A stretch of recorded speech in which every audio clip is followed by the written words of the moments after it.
Welcome back to Homestead Miami Speedway. Qualifying coming up in just a few minutes, and it's all on the line here because of the three contenders. They need to go out on Sunday and lead the most laps, which means qualifying is extra important. But hey, this weekend the ESPN family of networks is your home for all things NASCAR. It is Sprint Cup qualifying coming up next at 3 Eastern on ESPN2. Then Saturday, it's the Nationwide Series finale, the Ford 300, 4 Eastern on ESPN2. And of course, Sunday, the champion will be crowned in the Sprint Cup Series. Countdown starts at noon Eastern on ESPN2. Then the race is at 1. But it has already been a very busy week here in Southern Florida. Denny Hamlin, of course, the points leader, stopped by with the FedEx truck to the local American Red Cross with a very special delivery of $10,000 for the South Florida Foundation. And then, of course, last night, Juan Pablo Montoya held the Believe event for his Formula Smiles. And when we say the stars came out, all of the NASCAR stars were there. Jimmy Johnson, as well as Danica Patrick. Before we let you go, let's talk qualifying. It's a spread out field. What do you think is going to happen? I think Carl Edwards is going to grab the pole, in my personal opinion. He's been really fast. He's been hot. I know we've been talking about all the chasers, and then they deserve all the respect. But I tell you, Carl Edwards is there. He won that race last week. He's looking good. Denny Hamlin's been strong consistently past several weeks. I will be surprised if he does not qualify in the top 10. I think he's going to surprise some people. Well, I think that the Blue Oval is going to be strong, but Kyle Busch was awfully strong. I think he may make a run for the pole. Yeah. What is interesting, though, is Jimmy Johnson will roll off 14th for qualifying. Kevin Harvick, 18th. Denny Hamlin rolls off 31st. How much of an advantage is that? Not very much over 14th and 18th. Maybe a little bit, but not a lot. But he'll know what he has to do. He just has to go out, has to go fast. Yeah. Hey, it is literally 10 seconds away. Qualifying coming up next. And for more on that, we head upstairs to the booth. It is Marty Reed, Dale Jarrett, and Andy Petrie. Take it away. All right, thank you, Nicole, and welcome again to Homestead Miami Speedway. Glad you're staying with us as we're getting ready for the final qualifying session of the year in the chase for the 2010 NASCAR Sprint Cup. And, of course, the four-time champion, Jimmy Johnson, very good in practice. Kevin Harvick, right where he has been. And, of course, Denny Hamlin, the points leader. But, boy, it looked like last week Hamlin was going to dominate all the way through the race until the very end. Everybody's on their feet as we are getting ready to go racing. We're talking about going out and taking the championship. All three of our contenders now in the top 10. Wow. Denny Hamlin's on the move. Hamlin leads by 73 right now over Johnson. Bad news for Kevin Harvick. He came out of pit road 5th, but they were missing a lug nut. He's now 19th. Do something with it this time, man. Dude, believe me, I'm trying. I really am. Difference between trying and doing, baby. Let's do it. Coming in 2 laps before he had to. But what he needs to do is try to get back on the lead lap. We had the closest chase ever between first and second. And you want to see how close? 15 points separates Denny Hamlin from Jimmy Johnson. And Kevin Harvick just 46 markers behind, all three with a great opportunity to take the NASCAR Sprint Cup. And, of course, all week long, we have been talking about how can they clinch this. Well, here is what happens for Denny Hamlin. If he wins or finishes second and leads the most laps, he takes the title. Jimmy Johnson wins and leads the most laps. He's got the title. Now, it's really difficult for Kevin. He needs to win, lead the most laps, and Johnson has to finish 4th or worse. Hamlin has to finish 7th or worse. Now, our NASCAR Now reporters have been embedded with these three guys all week long. Let's kick it off with the latest report. Mike Massaro. Denny Hamlin may have been 30th in practice in qualifying trim, but alarms are not going off in the 11 camp. In fact, this morning, crew chief Mike Ford reminded me, a year ago, they started 38th and won the race. As for being in race trim, they're extremely confident. I spoke with Denny Hamlin mid-practice today, and he told me, we're real good. Nicole Briscoe? Well, Mike, Jimmy Johnson was very pleased with his car after practice. He was 3rd and said that this 48 team is a legitimate pole contender. And for Johnson and Knaus, that is very important. They once again reiterated the importance of going out on Sunday and leading the most laps. According to Johnson, the ability to do that starts today. And so far, it is really good. Now over to Marty Smith. Thanks, Nicole. I talked to Harvick's crew chief, Gil Martin, after practice, and he told me they fought tight the entire practice long until the very end when it snapped loose on Harvick, so they'll tighten it back up, but they do feel like they have a great baseline for qualifying today. They also were pretty happy with race trim. He said they'll run computer simulations all night long, but as far as Friday goes, it's been unkind to this 29 team all year. Qualifying, Martin said, it'll be what it'll be. All right, thank you, Marty. And as we get ready to come topside, of course, the big question I want to ask the two of you is this a necessity for one of the three or all three of these guys, or is it psychological? Well, Kevin Harvick, I think qualifying up front would be a huge psychological boost for the team. They're not used to qualifying up front. As a matter of fact, they haven't qualified well in the chase hardly at all, but they've been great coming from the back and having really great finishes. So I don't think it'll be a huge negative for Harvick, but I think it would be a big boost for him.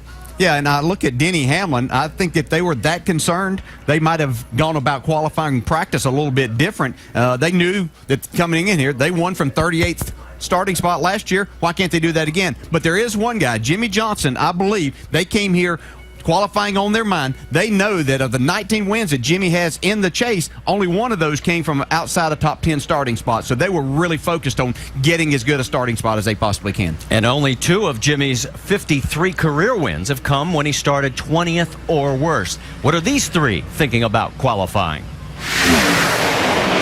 I made a joke about it last weekend and said that we've been in a world-class pillow fight in qualifying here lately. I mean, nobody's qualifying well.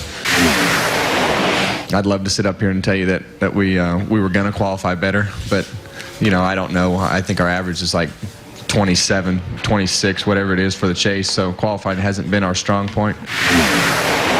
We got a good draw, but looks like our speed's off, so we got to probably have to fight from mid to back pack by the time Sunday comes around. So as we come back topside, who looks confident, who looks nervous to you? I thought Jimmy Johnson looked very, very comfortable and confident. I mean, he looked like he's ready to go.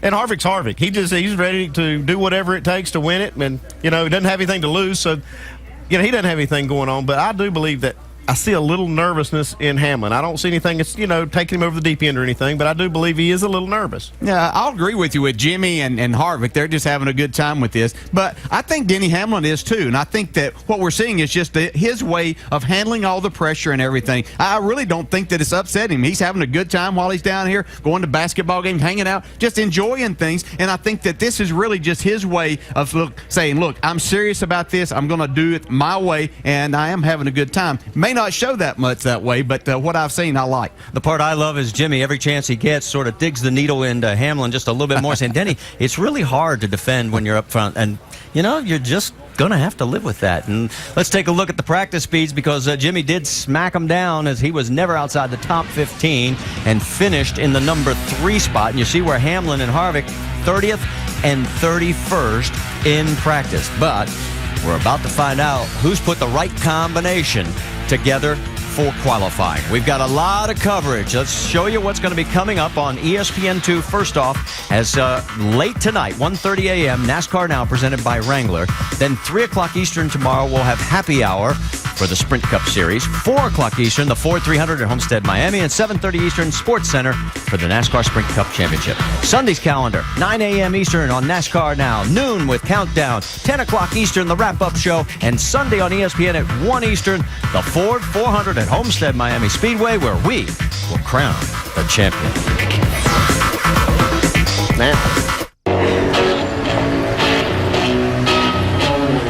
You know her.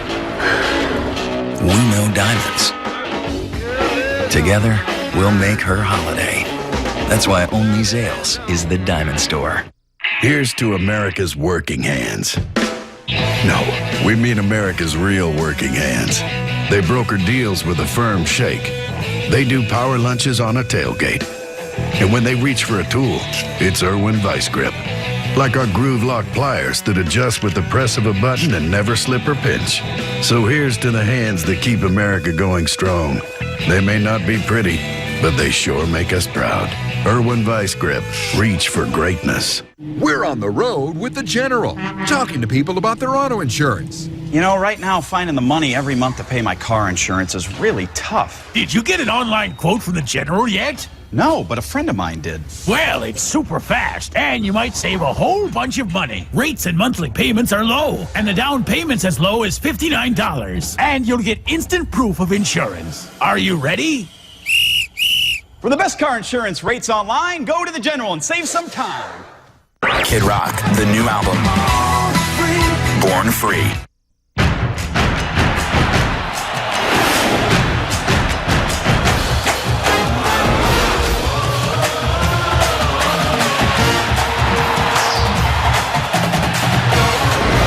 The Huskers look to clinch a spot in the Big 12 championship game when they hit the road to battle the resurgent Aggies. Saturday night football presented by Southwest Airlines. Nebraska, Texas A&M, or other regional action. Saturday at 8 on ABC. College football lives here. NASCAR Sprint Cup qualifying is brought to you by Zales, the Diamond Store.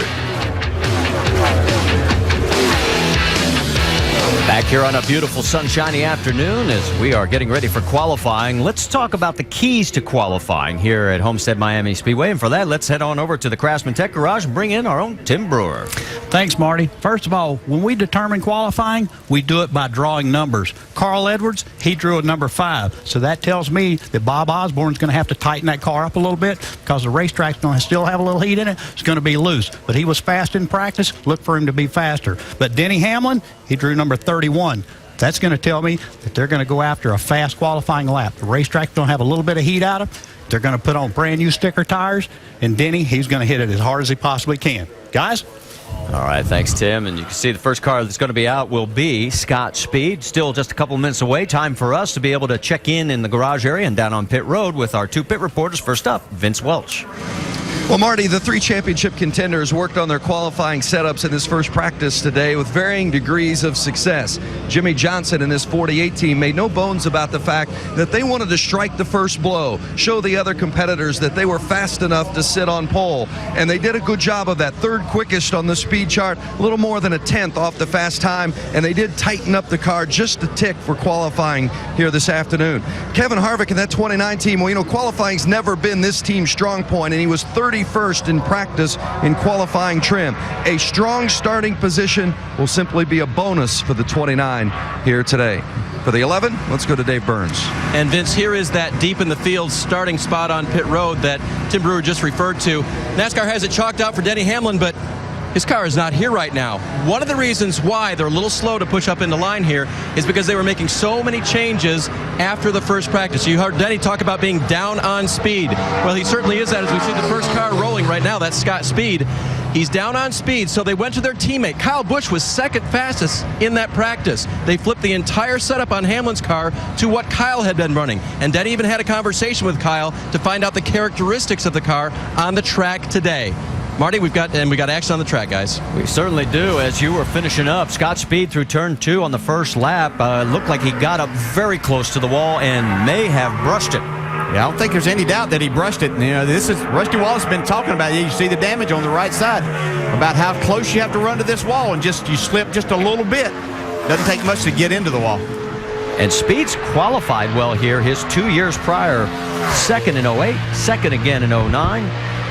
And right now you saw his first lap speed, 32.49 seconds on the clock.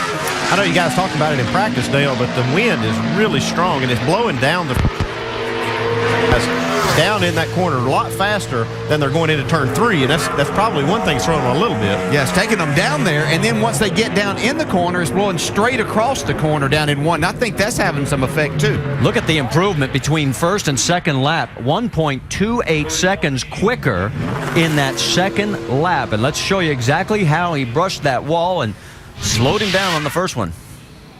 You can see he's carrying a lot of speed down here. That's what you're going to have to do. And they're going to, these guys will want to get right up there to keep that speed up. But that would, see, just slipped a little bit. Yeah, this is a way to scrub speed off right here on the wall. That's why that first lap was so much slower. Well, those other marks were earlier today with Greg Biffle. They ended up going to a backup car. We'll find out if the damage would cause the same with the 82.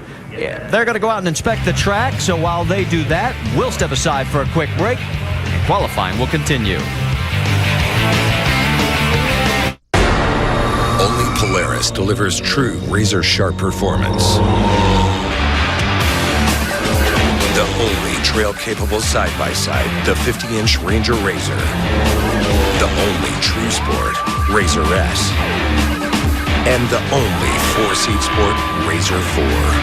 RZR S, RZR 4. Razor sharp performance from Polaris, the #1 maker of ATVs and side-by-sides. Log on to NASCAR.com. They have highlights, Interviews, preview shows, whatever you need. NASCAR.com has it. NASCAR.com. Check it out. It's a chase unlike any other chase we've ever seen before. The wins, the close calls, the frustration have all come down to this. Jimmy Johnson, Denny Hamlin, Kevin Harvick. Time to drive for broke, boys, cause everything's on the line. And it's winner take all for the championship. The chase concludes with the Ford 400 at Homestead, Miami, Sunday at 1 Eastern on ESPN. Get your career cooking. Literally. With Le Cordon Bleu training. You could train as a culinary professional and work at restaurants, resorts, bakeries, catering companies, and more. Call now for a complimentary career guide. Call a Le Cordon Bleu school at 888-573-5888. 888-573-5888. Call now. If you have diabetes and you're on Medicare, call now to get the new talking meter. These new meters are more accurate, they're easier to use, and the best news is you don't have to prick your fingers anymore. Arriva makes it simple. They bill Medicare directly. There are no upfront costs. And they deliver your supplies right to your door for free. For more information, call 1-800-264-5993. Everywhere Jimmy Johnson walks, there's a camera nearby. There he is heading towards his race car. We're still in a bit of a hold after the 82 of Scott Speed scraped the wall going through turn 2. And Vince, you got him there? A little more excitement than you bargained for there in turn 2, Scott? I wish you could say it was exciting, but I mean, when you're right next to the wall and you touch it, it's not so exciting. I mean, it is what it is. I mean, we probably pushed a little bit too hard. I knew going out first, the track's not going to be in near as good a condition right now as it will be in, an hour and a half. So just try to get a little bit more than we probably should have. Scott Speed, first one out. All right, thanks, Vince. And there you see what's damaged on the right side of the car. And the crew can't really do anything yet because the impound rule, as long as they're in that top 5. No, it's too bad for him, too, because this is his 3rd time here, and he's qualified on the front row the other 2 times that he raced here, so it'll be a little worse than that today, probably. Now, Martin Truex also had a little taste of the wall during that first practice. Yeah, we're going to be saying that a lot throughout the weekend, I think, as slick as this racetrack is. Well, the groove is just so much higher here because of that extra banking that you have in that upper lane, and everybody's up there searching for it. And the more this track wears, and you see it's gotten a lot grayer since they've repaved it, and I talked to Jeff Burton and some of the other drivers, they say it has lost grip. And as it loses grip, they're going to be searching for that, and they'll go up as close as they can to that wall to find it. Pat Tryson looking on. He practiced 9th quickest, and right now you can see he's well into the green. Yeah, his practice time was a 30.89. He's going to be somewhere in that range, maybe just a little bit quicker than that. He's actually improving as he comes down the stretch. 30.83. How did you know that, Dale? That is just a little quicker than 89. Years of experience. Okay, let's see if he can pick it up here on the second lap. Yeah, I'm really surprised that he's even running the second lap. I don't know that we're going to see that work for anybody. I just think by the time you get down to 3 and 4, and especially in that second lap, that you're going to have lost a good bit of grip. See, right there, coming off forward, it just started going the other way. We'll see what happens as he crosses the line. Second lap is a little slower by 15/100ths of a second. So he'll stand on that 30.83, which puts him in the provisional point position. And he's had one top 10 start in the 5 prior Homestead races. Maybe today will hold up a little better, but we've got a long way to go. Oh, we're talking about how Jimmy Johnson always has a camera in his face. He's got ours right now. How about it, Dave Burns? Let's talk to and it. He had a fan view in his hand, too, Marty. He was looking at the times going out so far. And, Jimmy, got a couple of teammates going out ahead of you today. How important is their information fed back to you? It won't hurt, that's for sure. I didn't really think about that aspect, but I've been so focused on what I need to do and driving my line. But it won't hurt by any means. But we'll go out and see what we got. We had a good practice session. Hopefully we can back it up. And I imagine part of the reason that information isn't quite as critical is because you guys were so strong in practice. Yeah, and I mean, the 24 was fast, 5 was fast, so I mean, there's some good info to pull from there. But we've just kind of been in our little world worrying about ourselves, and I'm sure Chad is much more focused on that other stuff as well, and we'll add it to our combination. But for me, real simple. Let's get in and go. All right, thank you. Good luck. On track right now, Juan Pablo Montoya. He practiced 26 quick. His best time was 31:09. Boy, he lost a lot of time off of 4. Must have had to get out of the throttle right there. Or it might have been tight, or that caused him to get out of the throttle, but he sure lost a lot of time at that point. Yeah, he's not even going to try a second lap. So he shuts it down. Yep. Thought I was going to hear what he said there, but he shuts it down with the 31:21. Puts him number 2 right now. And while he rolls it on into the garage area, rolling back out onto pit road with all those new changes, here comes Denny Hamlin's number 11.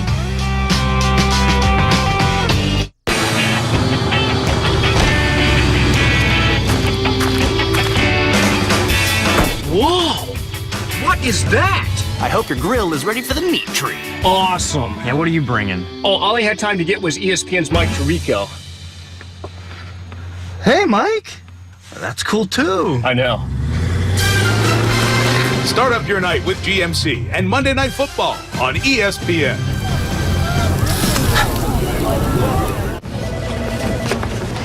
Do you want to be my boyfriend? Sure. Great. Give me a melt. My melt? Get your own Subway melt like the Meltastic new Chipotle chicken and cheese, fresh toasted on flatbread. Subway, eat fresh. Prilosec OTC traveled to the front lines of NFL training camp to put our 24-hour frequent heartburn protection to the test for 2 weeks. People think we're indestructible, but if you're out there and you're feeling burning, it's going to affect the way that you play. In my world, either you get it done or they're going to find someone to get it done for you. Prilosec OTC is the one thing I can count on to block my heartburn. Prilosec OTC is protecting me. Take your own 14-day challenge. Prilosec OTC. Heartburn gone, power on. You want a fun family vehicle, so naturally it's between a Dodge Journey and a monster truck. This Journey features best-in-class storage and seating for 7. Both were capable off-road, but the Journey was named an IIHS top safety pick. And while some appreciated the monster truck's aggressive stylings, all felt it could have used the Journey's available park assist feature. The Dodge Journey, world's best vehicle?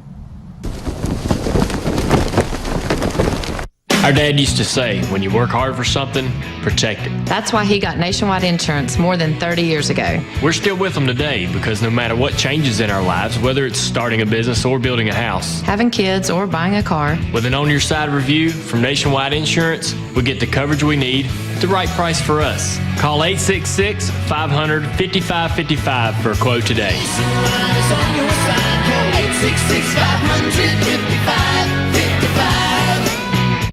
This week, it's the Pep Boys Holiday Travel Event. Right now, buy any 3 installed Definity tires and get the 4th tire for $1. That's right, buy 3, get the 4th tire for $1 instantly. Pep Boys does everything for less.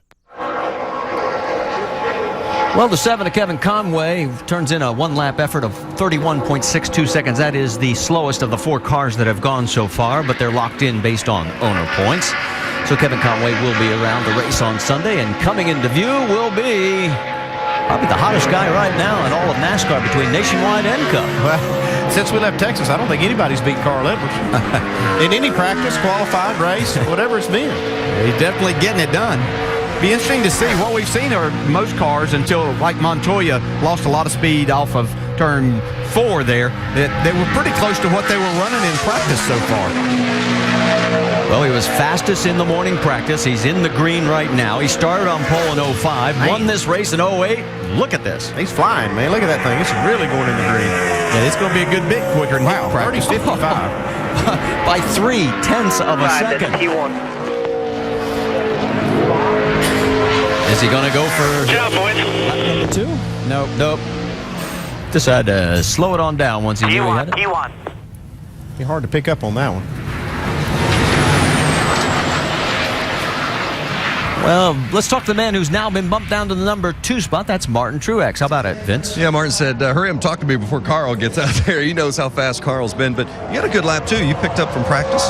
Yeah, it was okay. I was a little skeptical about going out early, but we picked up a little bit from practice, which was good, and guys did a good job with Napa Toyota today. We just we were off a little bit off the trailer and kind of ran out of time at practice, so that was a decent lap for us for sure. Martin Truex, currently P2. All right, Vince, and coming up next will be Jeff Gordon. His best finish here at Homestead ever has been a 3rd-place finish. His best start is 5th twice.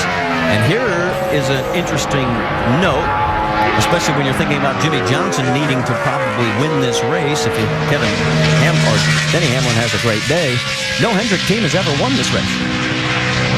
Well, in Jimmy's case, he's never really had to race here, so yeah, that's true. You know, gauge there. Gordon has run well here, but he's never won. What we saw in practice, though, with all of their cars up there, looks like they brought some really good horsepower under the hood. That's a good lap for Gordon, too, yeah, 30-64. Really puts him second right behind Carl Edwards right now. Smoke out of that thing, getting into 1. Now, Jeff practiced 6th quickest in the first session today. I mean, it felt decent. I just felt like I could have got more out of it, but Carl was good.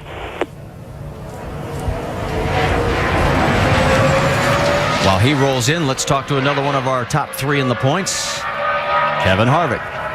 Well, Marty, the challenge for him lately has been qualifying. So, Kevin, what do you expect out of your car today, given where you drew? We're just going to go out and drive it and see how fast it'll go, and then start from there tomorrow. I feel comfortable about where we're at in race trim. Obviously, you want to qualify better than what we have qualified, but we've managed it all year, so we'll see what happens. And they did do both race trim and qualifying trim, so there is some reason for his confidence there, Marty. All right, Dave, as we go back out trackside, what a story behind Furniture Row Racing. In case you had not heard, the 78 hauler on the way back from last week's race in a snowstorm, wicked weather, like 34 vehicle pileup, transporter and motorhome destroyed. They put the car into a backup, and then they got parts courtesy of Richard Childress Racing. Now, here's a guy who's battling for a championship, but he has time to help out a fellow competitor. Well, it's a good lap for him, by the way. Second quick right now. 64. Just a little bit quicker than Jeff Gordon. But this team has a technical alliance with RCR. They do get cars from RCR, so it's only natural that they would try to help him out in this situation. Well, still, it's a lot, and they pulled it off. And right now, Regan comes in second quick by 4/1000th of a second quicker than Jeff Gordon. But the man they're all chasing is Carl Edwards, and he still has a full 10th of a second. And let's talk to him, Vince. He was the fastest in practice, so far the fastest in qualifying, Carl Edwards. How does going out early in this qualifying run, you think, affect what you've ultimately put up as a time? It's no good. Going out early is not good, but we put a lot of effort into qualifying this week, because I don't know if this is true or not, but they told me if we get the pole this week, then we tie Jamie McMurray, and because of where we're at in points, we'll get the pole award for the year. So this pole would be very important to us. The problem is this draw. Then these clouds are rolling over, and it's cooling off a little bit, and I don't know if it'll hold up, but man, that's the best lap I could do. That's it. I didn't even practice the Nationwide car because I want to focus so much on this. I just hope that holds up. We need a little more sun. So far, so good. We'll see if it sticks. Marty. Paul Menard out on track right now as you finish up, Vince. He was 13th quickest in practice. It's about a 10th of a second off pole pace right now and slipping through 3 and 4. Yeah, I think that's a good indication just how good Carl Edwards was through 3 and 4. 30.72, good for 4th right now. And really, Paul's never started well here. His best start in 4 prior events, 28th. His best finish, 17th. So right now, that 30.72. He's going to start better than that, I promise you. I don't know what Sunday will hold for him, but he's definitely going to up his average starting position here. But we have seen a lot of cars pick up. Almost all of them have picked up time. And like you heard somebody say just a second ago, the clouds are rolling over. Carl Edwards said it. Let's talk a little football. Tomorrow afternoon, ABC delivers a battle in the Big Ten Conference as Terrell Pryor leads the Buckeyes into Iowa. A tough road test against Ricky Stanzi and the Hawkeyes. Ohio State must win to remain in contention for the Rose Bowl. It's college football presented by Kay Jewelers on ABC at 3:30 Eastern and 12:30 Pacific.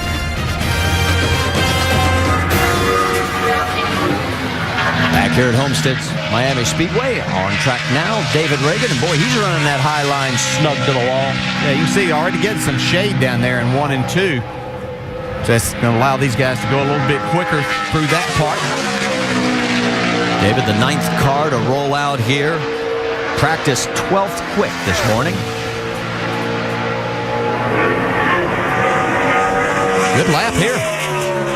Very good as he puts himself in the number 2 spot, 30.62 seconds. Well, there's another Ford doing. I tell you, Doug Yates and his people over there just continue to make this new Ford engine more powerful and really showing up in qualifying and the races. Now, I think every one of these guys, Carl Edwards and Greg Biffle and David Reagan, Matt Kenseth, all tell you that the engine's been a big plus for them.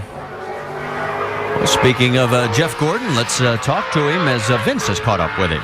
Well, and so much of the attention's been placed on Jeff's teammate this weekend, Jimmy Johnson. Jeff, how much are you able to communicate with Jimmy's team to maybe help them after your qualifying run here, which is currently 4th? Yeah, I spoke to Chad there a little bit, after that run. I thought it was a decent lap for the DuPont Chevrolet. And looking at what Carl ran, I thought, we're going to be pretty good, but I already got beat by a couple of guys. So with the sun going down, I'm not too optimistic, but been a pretty decent day for us. I feel like the car's been good. This early draw, I said, it's not helping us out a whole lot, but been really pleased with the way the car's been driving today, and that was a nice little pickup, and certainly a big improvement in the way we've qualified here in the last couple times. Marty? All right, Vince, and you're looking on the left side of your screen, the 88 of Dale Earnhardt Jr. About to make his 11th start here at Homestead Miami Speedway, and this first lap, not going to be close. 30.79 seconds, 6th quickest out of the 10 that have taken times. Well, he picked up quite a bit from his practice time, but so has everybody else pretty much. So have to see where that lands, Junior.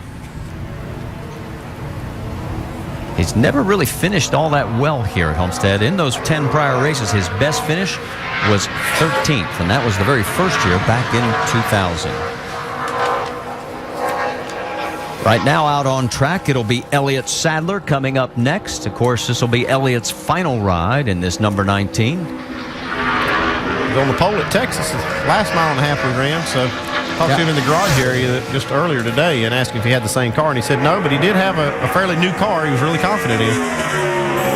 Practice 14th quickest this morning, and of course everybody was wondering whether this entire RPM team was even going to be able to make it to the race. They're here, they're running well. And you see Todd Parrott, his crew chief there, having to look down into the sun and see what Elliott can get done on the racetrack. Pretty good lap going so far. He is about a 1/10 of a second off, and again, 3 and 4 seems to be the problem area. Yeah, and Elliott got out of the throttle a little early and picked it up sooner, and you can see now he's making time back. And as he comes across the stripe, man, this is all so close, so tight. All of mid-60s. You're talking about a 62 was second. He just ran a 65. He's 5th. Way too tight. Way too tight. You heard him talking about how tight it was. Good job. So we now have 11 cars in the books. It's one thing difficult for a crew chief, especially when you got a track that's doing what this one's doing, is cooling down, and the late draw does enhance that, is trying to, predict what this track surface is going to have for you. And, like you said, he was just way too tight. I think if he could freeze that thing up and make another run, he could pick up quite a bit. So this is really a crew chief's kind of deal where he's got to figure it out. Yeah, such a fine line, too, because you don't want to get on that other side, because if they can't get in the gas with the speeds that you run here, then you're going to have a hard time putting that lap down, too. Yeah, if you get loose, you might almost throw the lap away. If you're a little tight, it'll just slow you down a little bit. Let's send congratulations out to Ryan Newman and wife Chrissy, parents of Brooklyn Sage, born just yesterday. Who doesn't love a baby? Ryan right now, he's started second here twice in his 8 prior races, and again we're seeing that trend through 3 and 4 as he's slipping. And as he comes across, 30.81 seconds puts him currently 8th out of the 12 cars that have taken times. Now, he practiced 21st at a 31.05, so that gives you an idea how much everybody is picking up. Yeah, you're going to look at about 2/10 on most of these. Carl Edwards was about a 1/10 and a half over his fast time. Of course, he was extremely fast in practice. Well, let's check in with one of the guys that has yet to go. How about it, Dave? You're with Mark Martin? And he was a top 10 mock qualifier earlier today. How much closer to the front can you get given the conditions here, Mark? I don't know. We've got a pretty good draw here, but, qualifying's really funny. Sometimes you get more than you expect, and sometimes you don't get what you expect. So, we'll see. It all depends on when you hit that corner, what you feel and how you hit it, and, if it goes through there on a rail, or if you go through there like 2 left feet like I did last week. Nothing felt right last week, and we expected it to qualify well and wound up 28, so I guess you never know. Car's good. I can't wait to get out there racing Sunday. GoDaddy.com Chevy, and it's awesome. It's a good car. And I did just check, guys. He does have the right shoe as well today, so I think he'll be fine. All right. Thanks, Dave. As you finished up, David Ruderman, boy, he came close. He runs a nice 30.60 second run, and that is still, though, 5/100ths off of Carl Edwards' pole setting time. So David, a former pole sitter here back in 2008, right now on the outside of row number 1. But here comes the first of our 3 chase contenders, Jimmy Johnson. Saw Jimmy doing this. You see him wiggling the car back and forth a little bit, scrubbing the tires. We saw him do this in practice. Apparently it was something that he found in one of the runs that he just didn't like the feel that he had not going to. Well, you see going down the back straightaway, you're usually in black marks. When he makes that right-hand turn, you can see black marks on the back stretch. Jimmy practiced at 3rd, 30.84 seconds. Here we go. And I think part of this is to come get the green flag, be fast then. If you don't get through 3 to start with, you're giving up some time coming to get the green. Is very close to Carl Edwards. It's looking good down the back straightaway. See that Hendrick horsepower taking over right here, baby. Here comes the key. Turns 3 and 4. Watch that minimum speed, 161 or 2 miles an hour there. Just a little slower there. Can he pick it back up? He's 4/100ths off right now, heading for the stripe, and second quick, 30.59 seconds by 4/100ths of a second. Yeah, it's a good lap, but it looked like right in the middle of 3 and 4, he lost just a little bit of time. So the man who sat on pole here last year, right now is on the outside of the front row. And in just a couple of more cars, Kevin Harvick will be behind the wheel with his qualifying attempt. MLS Cup 2010. This is incredible! Colorado Rapids, FC Dallas. 2 original MLS franchises look for their first title. MLS Cup 2010, Sunday 8:30 on ESPN. Yes! I got the boss's tickets on Saturday. Football! We're saying snow on Saturday, too. Record lows. Old school, the frozen tundra. Winter warriors on a merciless field. Hands frozen numb. I'd sell those tickets if I were you. What? Who says the best seat at the game has to be at the game? If it's Lane, it's right in your living room. Now through December 6th, get an additional $50 off Lane reclining furniture. Yeah, we see you. Get the best seat at the game at lanecoupon.com. It took 5 years to work up the courage, a year to find the space, and a lifetime collecting family recipes. It takes time to start a small business, but only 60 days to transform it with email marketing from Constant Contact. Sign up with Constant Contact and get 60 days of free email marketing to increase sales, attract customers, and build the business you've always wanted. Constant Contact. Start your 60-day free trial today. 36 races and 12,000 miles of bumper scraping, history chasing action. Get ready for the biggest after party in all of sports.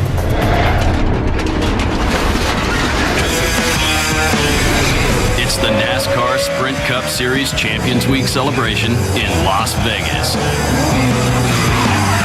Fast, fun, loud, perfect.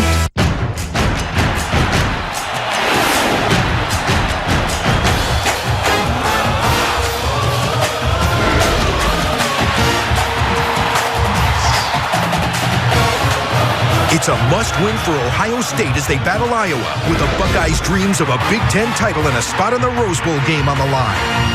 College football presented by Kay Jewelers, Ohio State, Iowa. Saturday at 3:30 Eastern on ABC. College football lives here.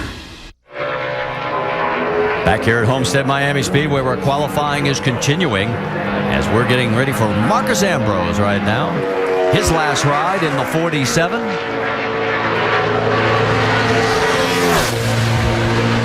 Again, comparing his time on the lap tracker to our current pole sitter, Carl Edwards, who ran a 30.55 second blast. Marcus qualified third here last year. Yeah, unfortunately, it didn't end up as good. He finished 35th in that race.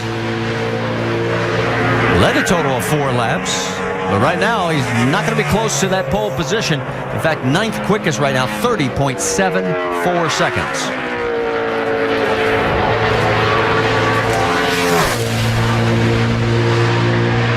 Shows just how tight all of this is. That's only 1900ths off of what the pole is.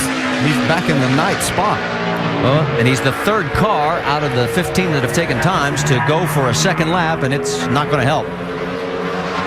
You know, the one thing that I'm seeing, and I remember Carl Edwards, he's been a little bit lower in 3 and 4, right in the middle of the corner where we're talking about everybody losing speed to him. Carl was a good half a car width lower, and I think that's translating into him just running a little bit faster through that part of the racetrack. Well, while we got a quick moment, let's check in again with Vince Welch. And David Reagan currently 4th on the chart. You guys have picked it up a little bit lately with Drew Blickensderfer as your crew chief. What's been the key between the two of you guys and your improved performance lately? You know, just never giving up. Drew came in 6 or 8 weeks ago and has really just pumped our UPS team up. We've got some new cars in the system. This is actually a new car that we're running this weekend that ran great at Texas. So, you know, the end of the season, everyone kind of lays down sometimes, and, you know, it's good to see everyone rallying together. This is an important race for us. We're not racing for the championship, but everyone wants to wind up the season with a good note, carry some momentum in the offseason. So I think we have that on our UPS team. The weather's nice here in Homestead, and I'm looking forward to a good run on Sunday.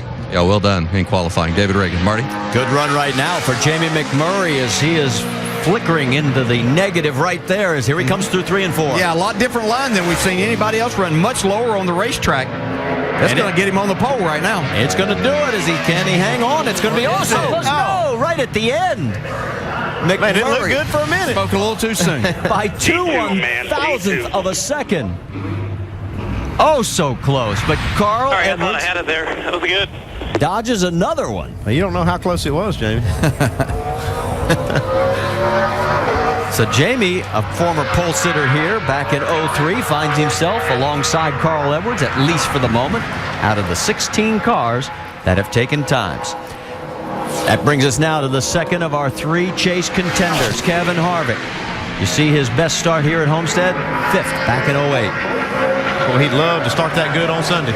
Yeah, and this has been the one racetrack we talk about his qualifying problems, but he has a good average here as far as his qualifying efforts go. See if he can. Whoa, man, he was fighting right there to the corner. Like he was fighting that thing before he even got to the corner. He has 6 top 10 qualifying efforts here in 9 prior starts. But right now, lap tracker going in the wrong direction. Yeah, they fought tight with their race car all day. They freed it up right at the end, got him a little too loose, and I'm not sure that they got it back tight enough. I don't think he's going to be real happy with this one. Here he comes across the line, and the numbers not good. 14th right now out of 17, 30.87 seconds. Let's give it another go here. I don't know if it's going to be any better. Boy, car looks awfully twitchy right now.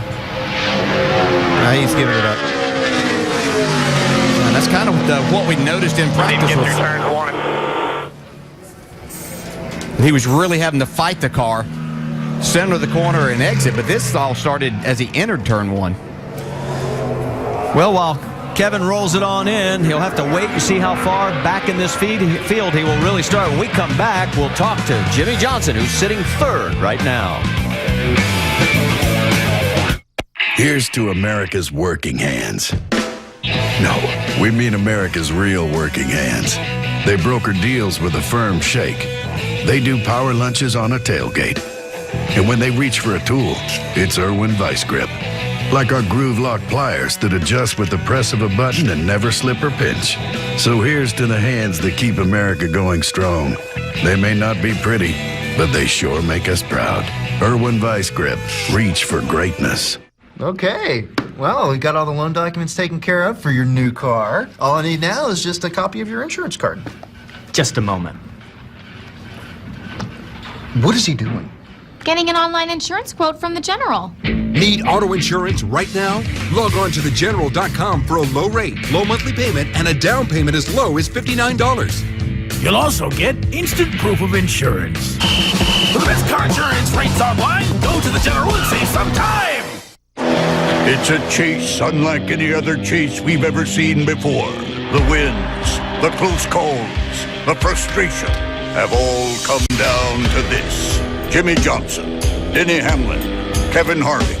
Time to drive for broke, boys, cause everything's on the line. And it's winner take all for the championship. The chase concludes with the Ford 400 at Homestead, Miami, Sunday at 1 Eastern on ESPN. Our power trips to D.C. are a family affair. And the energy here is just electric. From spy games and surprising places to master chefs and masterpieces. The power in D.C. really does belong to you. Create your own power trip. My power trips to D.C. are always a weekend thing. We get started with a little spring and grab some inspiration at Eastern Market and head up to U Street. The whole world comes here. Old friends like Marvin Gaye and the Duke. And new ones too. So come on, create your own power trip.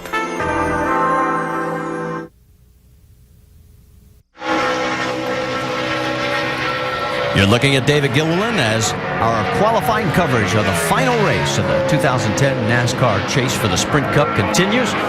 Carl Edwards on pole right now, 30.55 seconds. 17 total cars have taken time. Gilliland practiced 29th quick at a 31.13.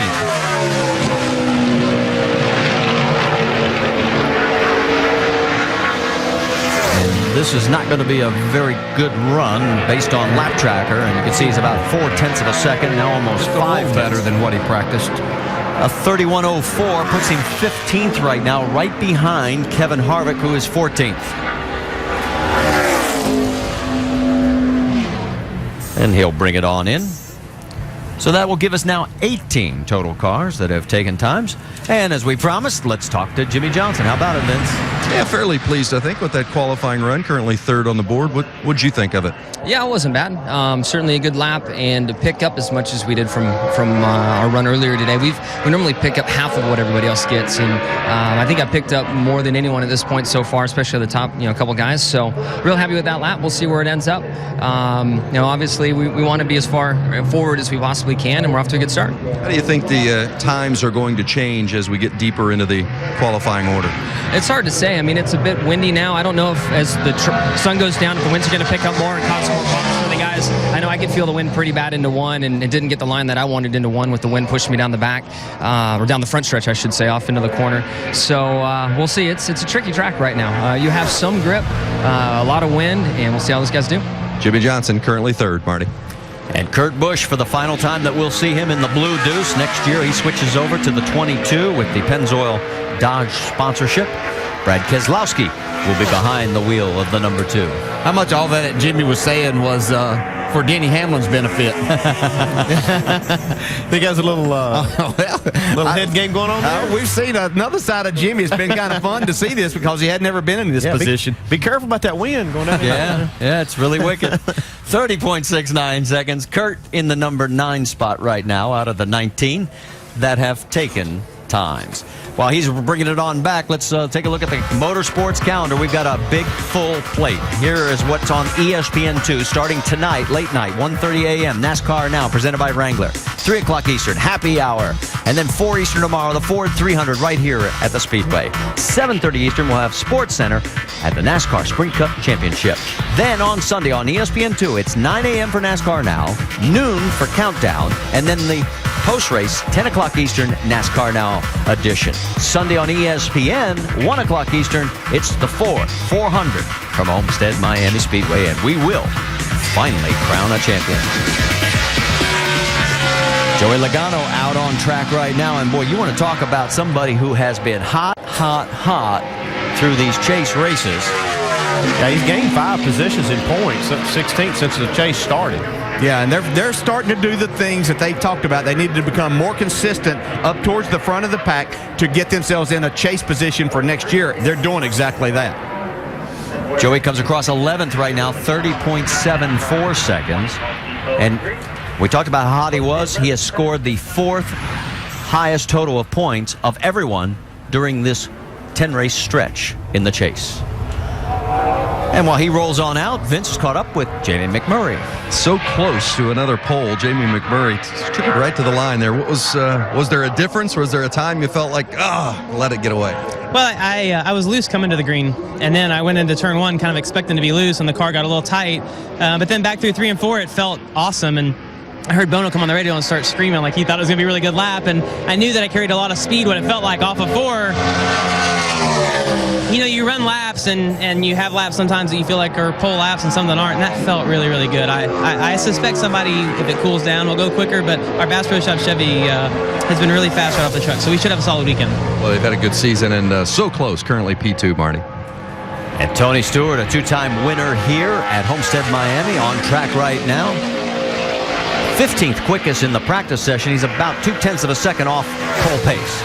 Yeah, the first couple of races Tony came here, it looked like he was never going to lose one. He won the first 2 and has had a pretty good record here. Now they've changed the track quite a bit since then. Yeah, I was going to say, if they wouldn't have changed the track, he might not have ever lost. Well, I'll tell you what, he slipped off through 3 and 4 and it runs a 30.88, which puts him 17th, right behind Kevin Harvick, who is now finding himself bumped down to the 16th position. We'll remind you, Jimmy Johnson is 3rd, Denny Hamlin still to come. So you heard from Mark Martin a little bit earlier about the last week he felt like he was driving with 2 left feet, and Dave Burns confirmed for us he did have the right foot on this time, and here he is out on track. Now we'll see if he can hold a pretty wheel. I think Mark's going to take that Jamie McMurray line around this racetrack too. Watched him in practice earlier. He was one of the few that was right down on the bottom of the racetrack. Well, coming to the green, he was even lower than Jamie McMurray. He was 10th quick in that morning session. He's on it now. 4 top 10 finishes in the last 6 races. He only had 7 in the first 29. This team has really started to come around, and here he goes. Got a couple of hundreds off turn 2. He's in the negative, now just creeping back into the positive side, which is not where you want to be. It's down low. All right, let's see if he got 2 right feet in the throttle here. Stand on it. This is going to be close. I think he's going to miss, though, by just a few hundredths. 5th quickest, 30.605. Look how tight this session is. Good, I can't believe it. Thank you for a great race car. Yeah, I mean, this is a 1.5 miles. This isn't a half-mile short track where we expect him to be this close. He's a tenth off the pole. He's still. All right, Mark Martin was the 22nd car to take times. Denny Hamlin is the 30th, and there he stands, waiting for his turn.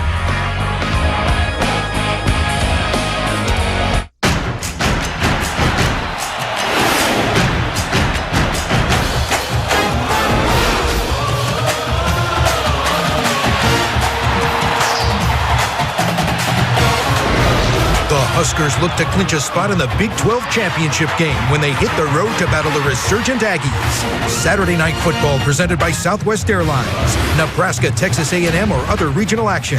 Saturday at 8 on ABC. College football lives here. I've had my computer longer than most. Whenever it runs a little slow, I give it the Finally Fast software. And baby, it roars right back. Finally Fast, like new. Who Who knew? Is your computer running slower than you know it should? Spam, spyware, junk files, and registry errors, they all could slow you down. Finally Fast is the software cleaner and supercharger that can bring your PC back to peak performance instantly. I got Finally Fast. And dude, this computer rules. Who knew? If your internet connection doesn't seem as fast, if you want your PC running the way it ought to, take the free PC performance test at finallyfast.com. Finally Fast will identify the problems that could be slowing you down, problems you might not even know exist. Finally Fast made it fast, like new again. Log on to finallyfast.com. You'll get the free performance test plus all the software tools you need to get your computer performing at its best. My computer is fast again. Finally. Finally Fast. finallyfast.com. Finallyfast.com. Log on now. When NASCAR fans think about NASCAR, they think performance. They think precision. They think quality. And when NASCAR fans think about their own car, they should expect nothing less. When looking for automotive brands that represent performance, precision, and quality, look for the NASCAR Performance family of automotive brands. On track now here at Homestead Miami Speedway, Sprint Cup qualifying, the 77, Sam Hornish Jr. The last time we'll see him in this car, he'll be potentially moving over to the Nationwide Series next year. In fact, he is running the Nationwide Series race here tomorrow. Sam, of course, holds the IndyCar track record at Homestead, a speed of 218.5 miles an hour, set back in 2006. That'll do it. Man, that's flying around this thing. Yeah, 218 and 30.83 the lap time here, and that gives Sam the 17th provisional starting position, right ahead of Kevin Harvick. So Harvick's been bumped to 18th. So while Sam brings it back, let's talk to Denny Hamlin. What's he thinking about, Dave? Well, he's been standing down here watching the cars dive into turn number one. After having Kyle's setup put on your cars, I understand it. What do you expect going down into turn one? It's tough to say. I mean, I see the sun's a little bit of an issue, but the top's got shade. Jamie ran good middle to bottom, so we set up our car like Kyle to run the top, where I did all my mock runs and race runs in the bottom, so it's going to be kind of an unknown. So I'll just get the best I can out of the car. Did you talk to Kyle about the feel you should expect differently than yours? Yeah, I got a little bit of it. Got his let-off points and throttle points, and just see what it does. Good luck, Marty. All right, as you finish up, Dave, of course, out on track right now is A.J. Allmendinger. He qualified second last week at Phoenix, but ended up finishing 18th. Yeah, he's going for the pole right now. He's running that lower line through 1 and 2. Here's been the pivotal spot. He's staying up a little higher. See if he can carry the speed all four here. It's going the right way. Will he be able to do it as he approaches the line? Third quick. Believe how close this is. 30.58 seconds. That's only 3/100ths off of pole, and it's only good enough for third. Oh, golly. This has been one heck of a chase. I mean, even those guys that have been eliminated from the championship are still out there scratching and clawing and fighting for everything that they can get. I mean, here's a team that everybody knows the problems they've been facing, and here they have been week after week. AJ out there just knocking them down. Yeah, I think what we're seeing is just the increase in the competition level. I mean, it's just amazing to see how many teams and drivers we now have capable of going out here and running fast and running well in the race, too. This is going to be one that's going to show us how fast we can go, too, right here. Kyle Busch was second quick in the morning practice, 30.84 seconds. Here we go. Yeah, Denny Hamlin's really hoping to see something good here, since he's going to have the same setup in his car. Denny mentioned the highline. Whoa, he got the wall. That's not what he wanted to see. No. Denny didn't want to see it either, I don't think. He said, that's the setup I'm going to run? Yeah. Better move the wall back a few feet then. I'll say, well, yeah, I might opt to run a couple of feet inside of where Kyle was trying to go there. Kyle's first lap, only 24th quick, and here he goes on lap. He'll be the fourth car to take a second lap. His out of necessity. Like when he got back to the throttle on that first lap, that he just couldn't get the car to rotate where he needed it to. tried to stay in the throttle and drive it around, but got a little too high. See, Denny Hamlin talking to Mike Bliss. Well, here comes Kyle. Second lap will be definitely better. We'll see how far it moves him up in the order. Only up to the 21st position at a 30.93.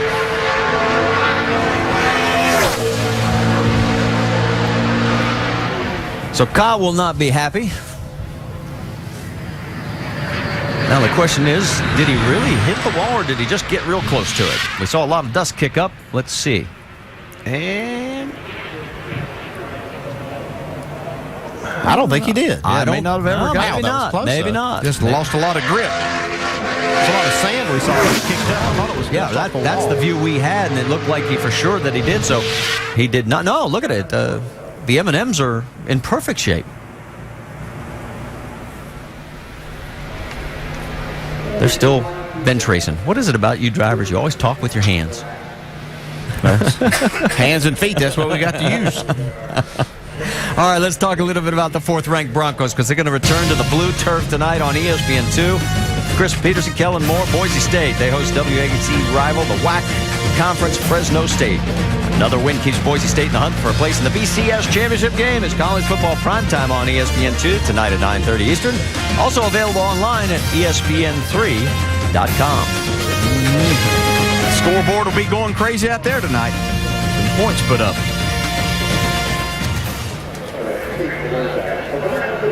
So, while we're waiting for things to check out on the track, safety crew's out. Denny Hamlin has had a lot of attention paid to him because he's the points leader. Let's listen to his thoughts on what everybody's saying.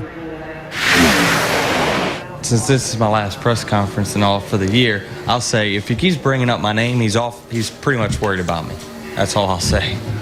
I mean, it's, you're not going to say you're not worried and you're relaxed and everything, but keep bringing up my name. I feel fine. I feel the same as I do every week. Is that uptight? No, I'm never uptight. So I don't think so. I do me. I don't know what else to tell you. I'm fine. And, of course, the reference was to Jimmy Johnson because Jimmy, as we mentioned at the very top, has just been needling him every chance he gets about how hard it is to defend when you're just 15 points in the lead. Well, we talked about the importance of qualifying and everything, and of course we talked about Jimmy not winning much from outside the top 10, but 6 of Denny's last 10 wins have come with him qualifying outside the top 10, and 3 of them from 29th or worse, so he can get it done wherever he qualifies. Yeah, it's just the opposite for Jimmy, as we pointed out. Only 2 of his 53 wins have been worse than a 20th starting position. So Clint Boyer now on the clock as he is into turn 1. I don't know if that's where Clint was planning on running, but anytime you see the driver in front of you go up there, and whether he hits the wall or just gets close, I think it changes your mindset just a little bit, and you give yourself a little bit more room. Tell you what, Clint's got a good lap here. He's about 9/100, now slipping through 3 and 4 again. And as he comes across, there's all the way to 13th. Yep, 13th, 30.72 seconds. Doesn't take much to cost you a lot of spots right now. Well, we mentioned the struggles of A.J. Allmendinger and that team. Let's talk to him, Vince. And I'll take that, Marty. Not today in qualifying, that's for sure. How did you come up with that lap, A.J.? That was a big pickup. Just close my eyes. We got Kenneth the Elf on the car there, so I'm not sure if they said it's Best Buy said it's a self-portrait of me. Actually, they just named him Kenneth. You look like Kenneth the Elf. Yeah, that's what they told me. I don't know. They said I'm just as tall, but no. The insignia Best Buy Ford. It's been fast all day. Pretty excited about it. Doug Yates, everybody at the engine shops, giving me a lot of horsepower. So, we got a chance to win 43 people a Ford Fiesta this weekend. So. Got to step up my game. So I felt it was a pretty good lap. I'm usually not very good qualifying here, so just work on it tomorrow and get ready for Sunday. By the way, Marty, Kenneth the Elf's eyes very wide on the 43 car, so it must have been quite the lap. And I'm sure there are 43 people out there that are really hoping AJ comes through and wins that race. Yeah. Jeff Burton out there right now, and he's got a good lap going here, although now starting to slide just a little and a little more.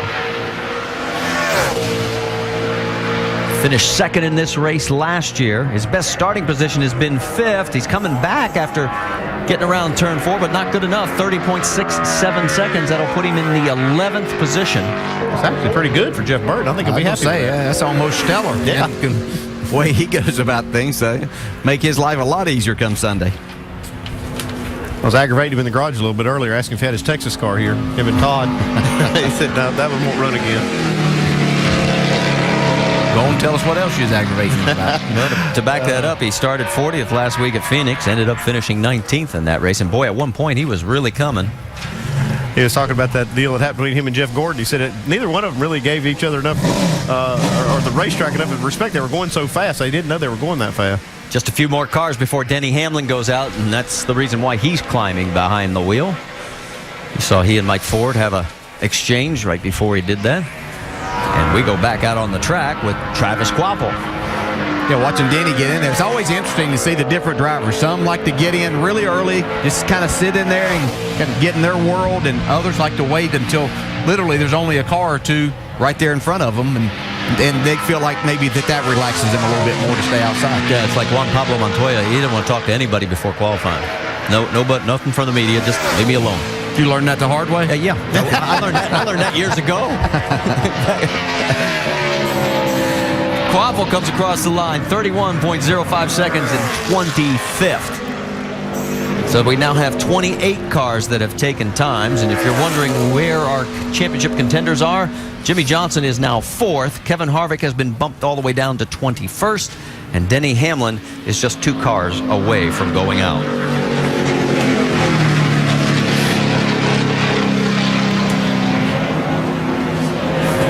We're getting ready for Casey Kane, and remember Denny was talking about the sun, putting on a little extra tape.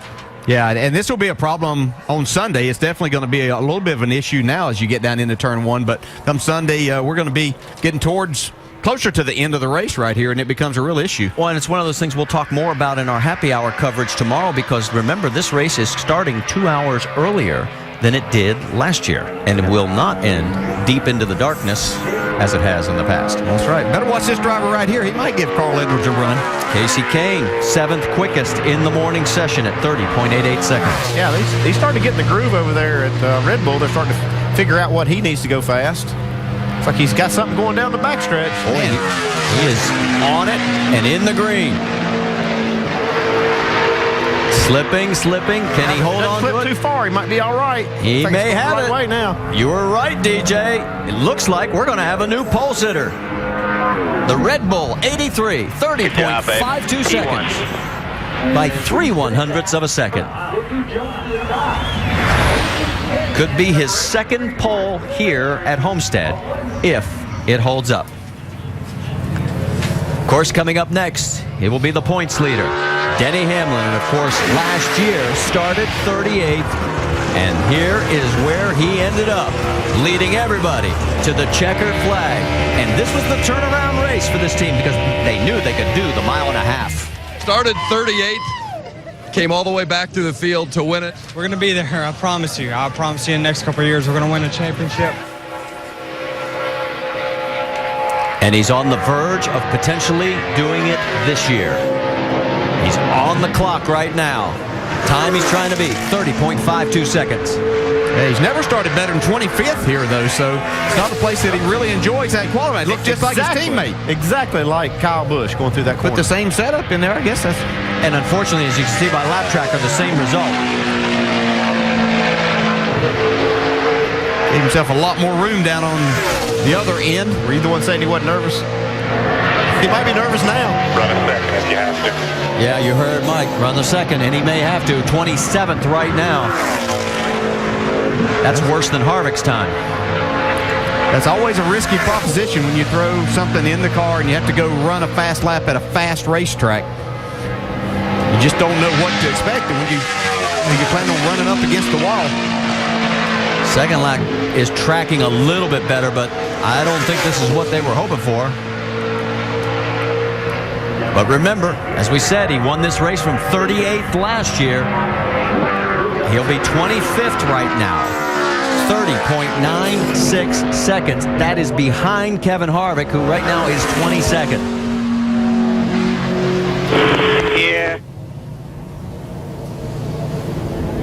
Let's go back and take a look at that first lap again.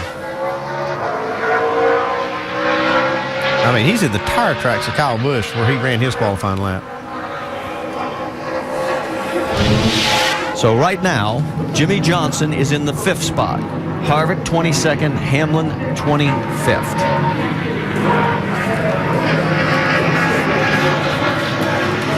And while he rolls in, let's quickly talk to our provisional pole sitter. How about it, Dave? And that is Casey Caney. Watch his next qualifier go by. Nice pickup on that lap. Where'd you make up the speed? Well, we were pretty decent in practice. Red Bull Toyota was good, and the guys have done a really nice job this weekend. Everything felt good. It was just I was too free, so we tightened up there, and I was actually pretty good right there, but I felt like I got a touch tight, and I don't know if that'll hold the pole, but it was a great lap for us. It was really good. Would you rather have the high banks than the flat of Phoenix last week? For sure, for me. I just seem to do a little better at these type of racetracks. Last week we had some things that went on throughout the race that we'll make better, but yeah, this is a better track for me, so hopefully we run better. I just recall talking to him, Marty, last week after qualifying lap, and this much better than Phoenix. Right now you see Matt Kenseth. He has turned in his first lap at 30.66 seconds. That's good enough for the 12th spot. And he's hugging the bottom on lap number 2. Not going to show any improvement, though, so he'll stay in that number 12 spot. And we now have 31 cars that have officially taken times here at Homestead, Miami. So as we head for commercial break, Denny Hamlin climbing out of the car back in the garage area. They'll try and figure out what they have to do next. This week, it's the Pep Boys Holiday Travel Event. Right now, buy any 3 installed Definity tires and get the 4th tire for $1. That's right. Buy 3, get the 4th tire for $1 instantly. Pep Boys does everything for less. Running a team and my racing keeps me pretty busy. I need insurance. It's on my side. That's why the Earnhardt family's had nationwide insurance for more than 30 years. I get the coverage that I need at the right price for me. That's what you can get when you call 1-866-500-5555. I trust them. You can too. That's on your side. Get a quote today.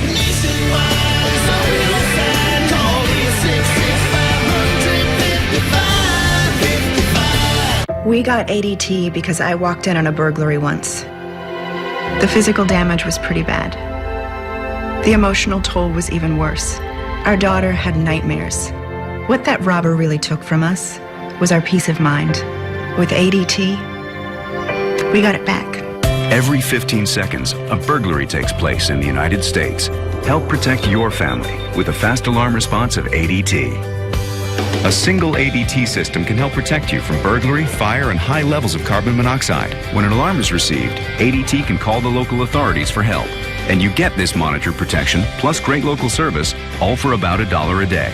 And only ADT offers a theft protection guarantee. Take it from me, the time to think about a security system isn't after something bad happens. It's before. Call now and get ADT's Essentials Plus security system installed for $99. ADT, always there. Kid Rock, the new album. Born.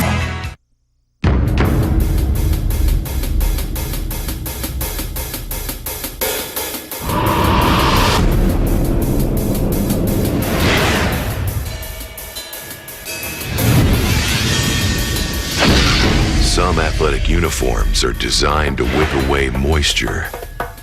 Other uniforms are made to wick away 500-degree flames.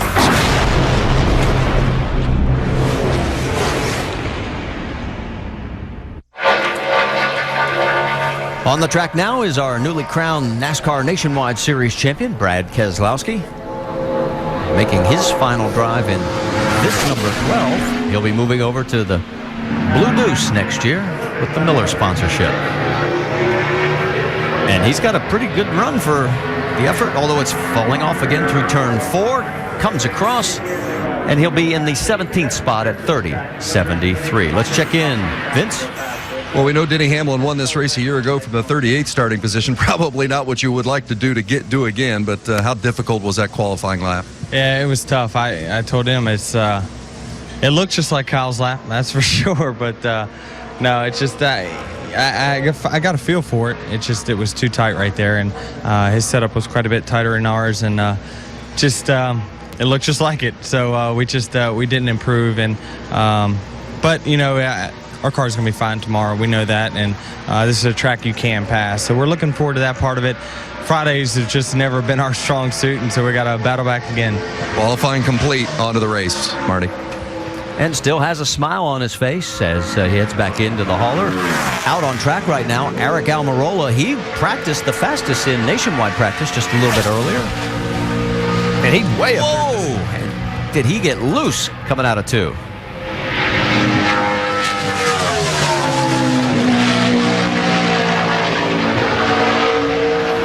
Man, he's really free up next to the wall. Yeah, you can see it really costing him time, not able to get back to the throttle, losing time down the front straightaway.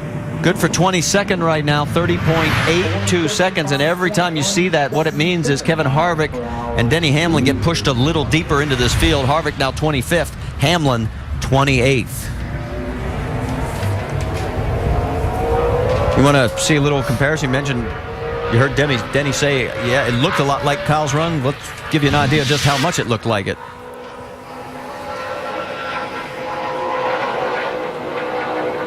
I didn't think there was anything left to kick up there after Kyle had been up there, but Denny obviously found a little bit more. Talk about the tight setup.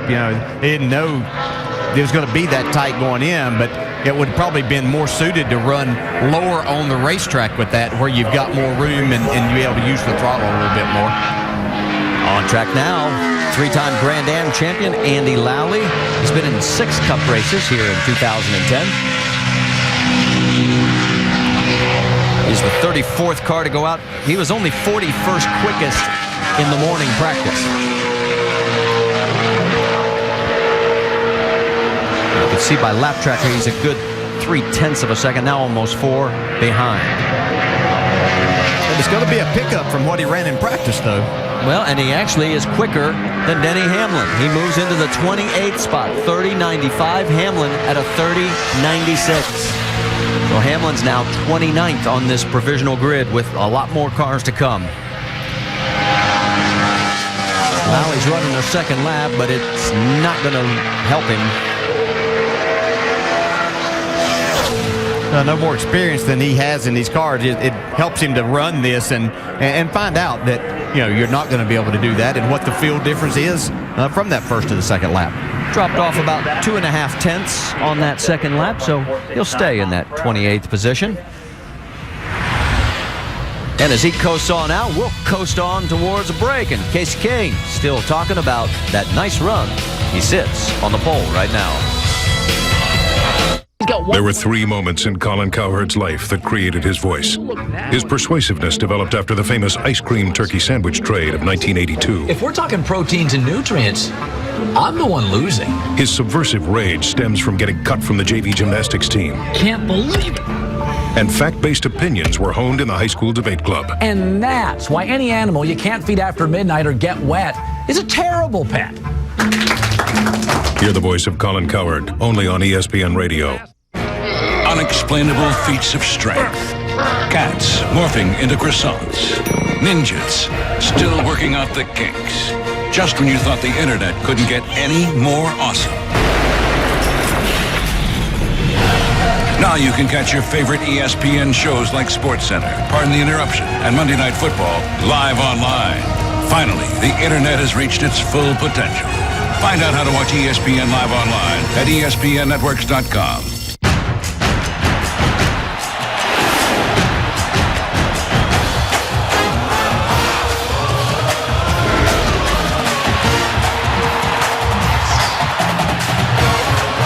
It's a must-win for Ohio State as they battle Iowa, with the Buckeyes' dreams of a Big Ten title and a spot in the Rose Bowl game on the line. College football presented by Kay Jewelers, Ohio State, Iowa. Saturday at 3:30 Eastern on ABC. College football lives here. Get your career cooking. Literally. With Le Cordon Bleu training. You could train as a culinary professional and work at restaurants, resorts, bakeries, catering companies, and more. Call now for a complimentary career guide. Call a Le Cordon Bleu school. at 888-573-5888. 888-573-5888. Call now.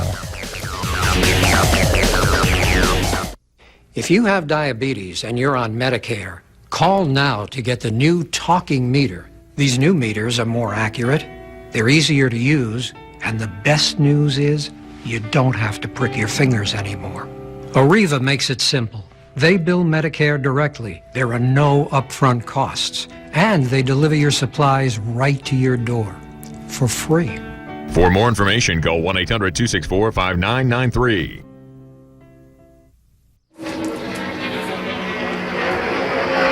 Back here at Homestead Miami Speedway as our qualifying coverage continues. And out on track right now is Dave Blaney. Now he is in the first of the go or go home group, and you're saying, well, wait a minute, there's 35 cars, only 34 have taken times. Greg Biffle, remember, scraped the wall. And we'll see what happens a little bit later. Yeah, he'll go just a couple cars later than the time slot that he had. They gave him a little extra time to prepare that backup car. Blaney was 9th quickest out of the 10 cars here in the go-or-go-home category, so he's got to really step on it right now if he wants to help himself. 30.95 seconds. We have a total of 45 cars on the entry list, so 2 are going to go home. Yeah, he picked up about a half a second from practice. I think that'll probably be good enough. That, once again, another car beating Denny Hamlin's time. That moves Hamlin down to the 30th position right now. Blaney, another one to take that second lap. He's the 8th car to actually do that. And it's not going to really help him as he slows by about 3.5 tenths on that second lap. So Blaney right now, the time to watch and compare as the rest of the go-or-go-homers will be heading out. And next up, it will be Bobby Labonte. One of our 2 past champions that are in the field, both he and Bill Elliott. Bobby, the 2000 champion. Bill, the 1988 king.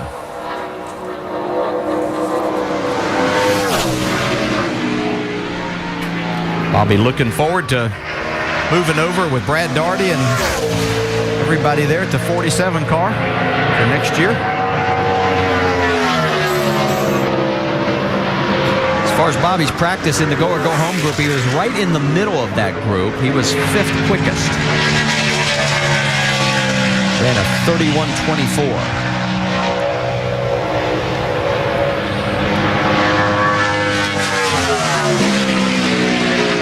Bobby looking to make his 12th Homestead start. His best year was 2003. He started on the outside of the front row, took home the win, leading just 1 lap. The only one that counted. He didn't get through turns 1 and 2 very good, but picked it up in 3 and 4 for a nice run. Yeah, looking at it through turns 1 and 2 the first lap, I thought, well, this is not going to be a very good lap, but it turned out to be pretty decent. Yeah, 30.88. Remember, it was 30.95 for Blaney on his best lap. So very secure with this run. Still running the string out here on lap number 2 as he comes out of turn number 4. Checker flag in hand. And Bobby's run is over. He lost about 1/10 of a second on lap number 2. Well, he knows he's going to race for sure, but it's probably going to be plenty good enough to get himself in on time. Rolling out, there's Greg Biffle. Now he's scraped up the whole right side of the car. In fact, that first set of tire marks is his from the first practice session. And this is the backup car. And while he gets to the warm-up, here is what happened in practice. Yeah, I talked to him. He said that they'd made an air pressure change, and then we're going to try to run just a little bit higher on the racetrack at the same time. They made that run and just slipped up into the wall. Hit it too hard to really fix the primary car, so they went to the backup. Let's see what he opts to go through turns 1 and 2 a little lower this time. Remember that he's a 3-time winner here at Homestead Miami Speedway. Well, that's pretty impressive having no practice on that car going through there. On the backstretch, slipping off about 2.5 tenths.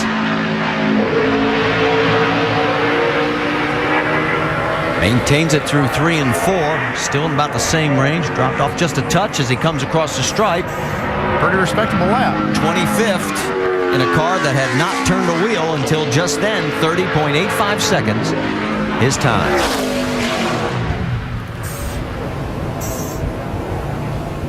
So that'll get us back into the go or go home tight, group. both ends. And you heard him say too tight, both ends.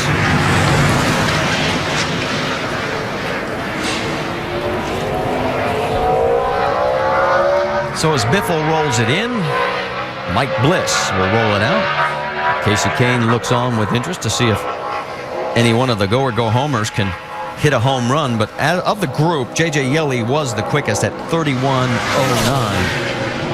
Yeah, not likely that any of these cars will be able to outrun Casey Kane's lap. That's a pretty good lap. Bliss was 4th quick in the go or go home group. His best lap, 31.21.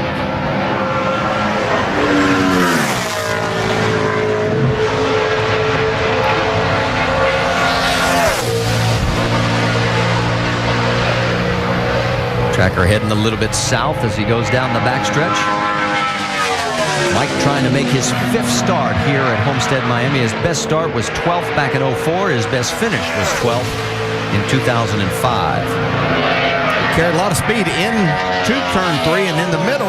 Pretty decent lap here. It comes across 30.88 seconds. That's the fastest of the go or go home group. Puts him just ahead of Tony Stewart and Bobby Labonte, who both ran 30.88. 9 laps.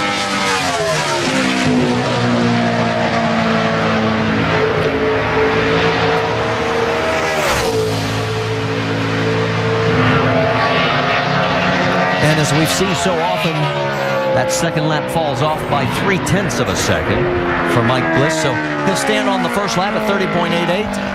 And right now that's good for the 27th spot.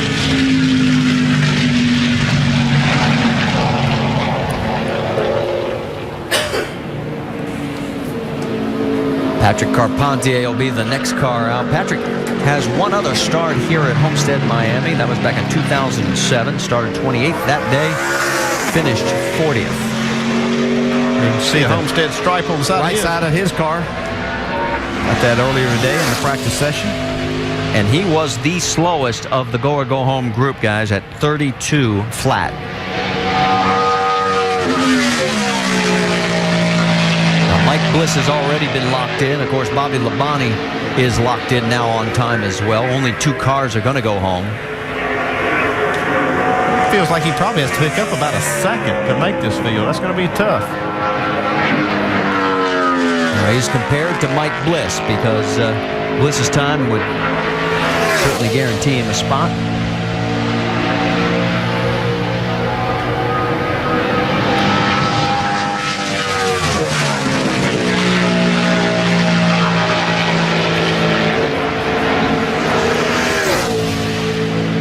Well, he's going to pick up quite a bit from what he ran in practice. Don't know. Half a second. Well, 31.32. That's the slowest of the 4 go or go home cars so far. I say it's a big pickup from practice, but I don't know if it's going to be enough. You can see right there, he got a little too high, trying to get a little more out of it. Just couldn't stay in the throttle off of turn 2.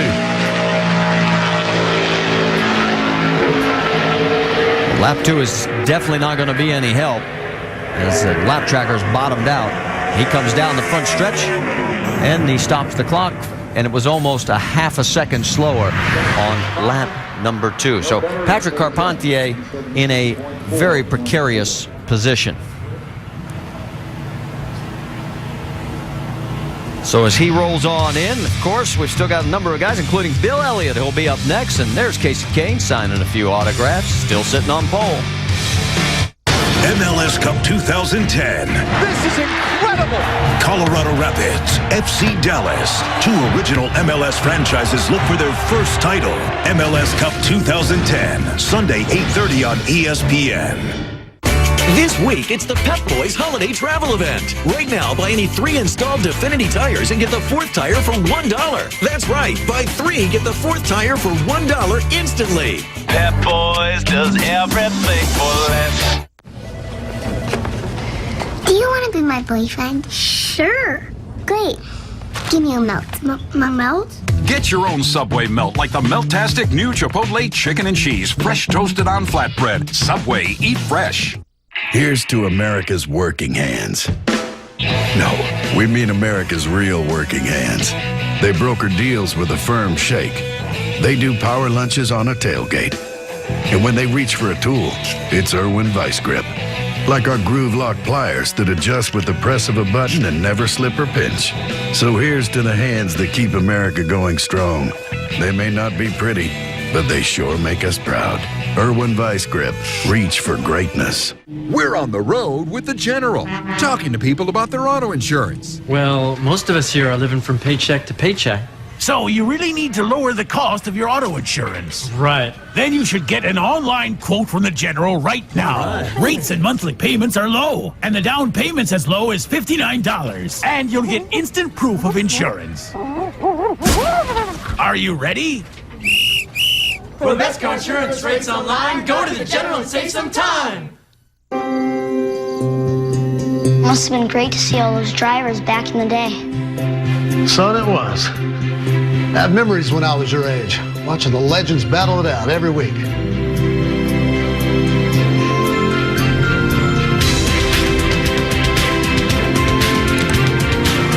Mom, it's here!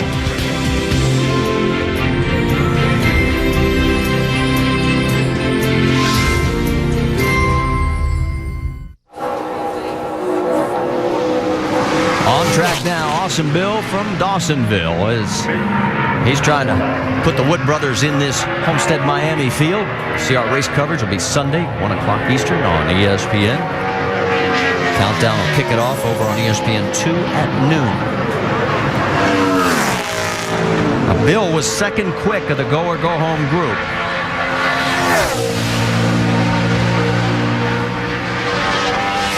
Got a pretty good lap going here.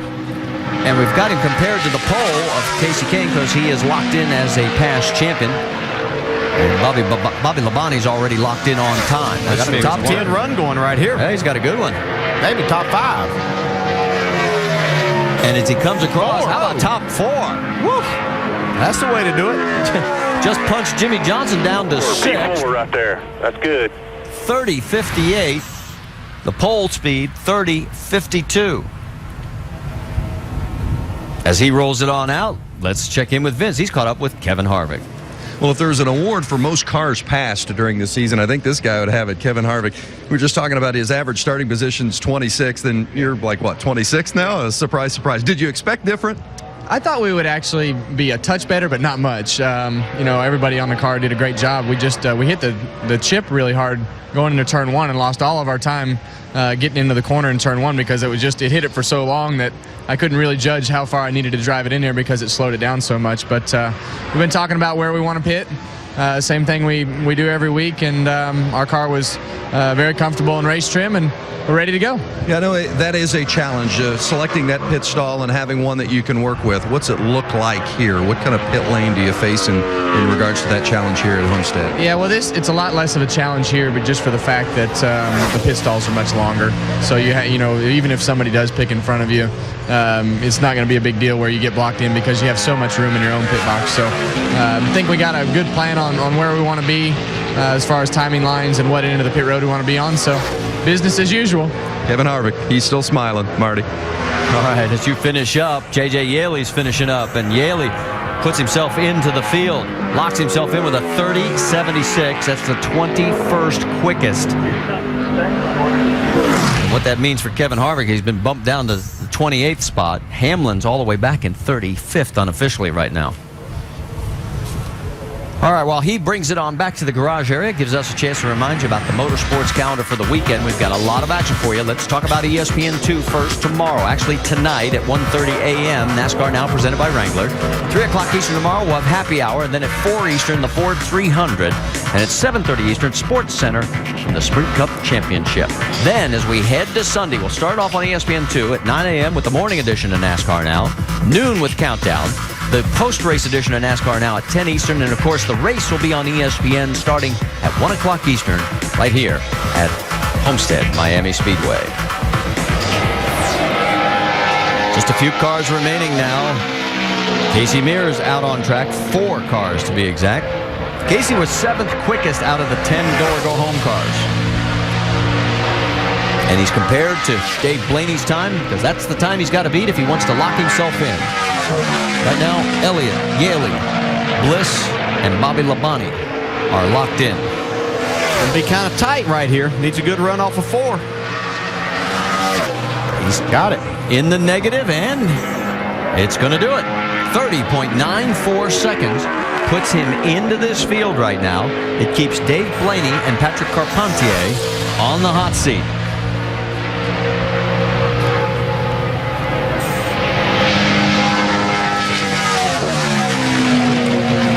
And I don't think they got him the word that he's in.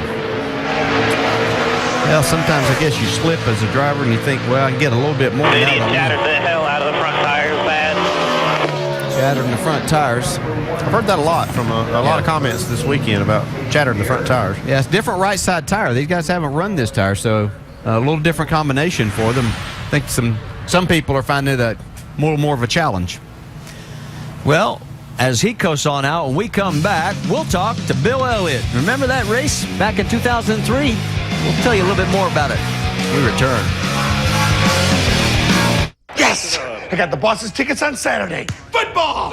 You're saying snow on Saturday, too. Record lows. Old school, the frozen tundra. Winter warriors on a merciless field. Hands frozen numb. I'd sell those tickets if I were you. What? Who says the best seat at the game has to be at the game? If it's Lane, it's right in your living room. Now through December 6th, get an additional $50 off Lane reclining furniture. Yeah, we see you. Get the best seat at the game at lanecoupon.com. At Polaris, we designed a trail-dominating legend, the Sportsman XP, to lead a new team of smooth-riding trail runners. We made a versatile, powerful, mid-size Ranger, launching a new group of value-minded workhorses. And we made the ultimate hunting vehicle, the Ranger XP, even better, heading up a new team of hard-working hunting machines. From a #1 maker of ATVs and side-by-sides, Polaris, hardest working, smoothest riding. Celebrate the San Francisco Giants' 6th World Series title with Sports Illustrated's exclusive championship package. You'll get this must-have official 2010 World Series DVD, plus this limited edition hardcover book. Relive the Giants' postseason heroics with MLB Productions' amazing video and SI's famous writing and photography. Go to SITVorder.com or call now to get both free with a paid subscription. 56 issues for only $1.59 an issue. Save 65% off the cover price. Use your credit or debit card and get this officially licensed championship baseball honoring the San Francisco Giants. Designed exclusively for SI, it features the World Series and team logos, plus a special display cube. Don't miss this terrific offer. Go to SITVorder.com or call now to get the official DVD, the commemorative book, and the collectible baseball. This incredible package is all free and only available from Sports Illustrated. Call or go online now. Log on to NASCAR.com. They have highlights, interviews, preview shows, whatever you need. NASCAR.com has it. NASCAR.com. Check it out.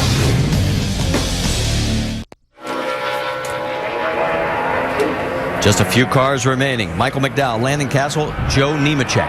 That's it for qualifying here at the final race of the 2010 NASCAR Sprint Cup season. And Michael McDowell on track right now. The time he has to beat is that of Dave Blaney. Blaney ran a 30.95.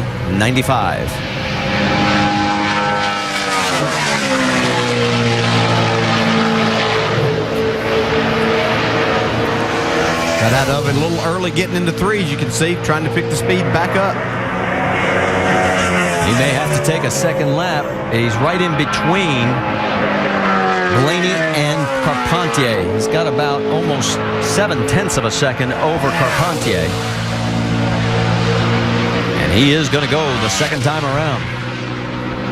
In the green. Looking a little better here so far. Opts for a little different line this time, down in 3 and 4, right to the bottom. See how that works for him. So far, so good. Look at the tracker. He could do it here. Comes to the stripe. Does he make it? No. Ooh. Lost it right at the end. 30.96 is his best. The second lap. And he's going to have to hope that a couple of more cars go slower. That's going to cut it right there, bud. We'll find out. That's close. He exactly tied Denny Hamlin's lap of a 30.962. Well, that locks Blaney in. Remember we told you about that race where Bobby Labonte won by leading just one lap back in 2003? It was Bill Elliott that led 189 prior. He blew a tire on the last lap. But he is a former winner here, and boy, I'll tell you, let's talk to him, Vince, because he qualified fourth. He's won a lot of races, but so you never get nervous anymore then, right? You know, you were not in the top 35, had to qualify on speed. What's the nerves like for you despite your experience? I'm telling you, I don't care how many times I come back to this deal. When you're out of the top 35, when you go to pit road, you're as nervous as you can be. And I mean, I'm telling you, it's, you know, when Bobby ran and then, you know, there was 2 cars behind him, I knew I had a cushion there.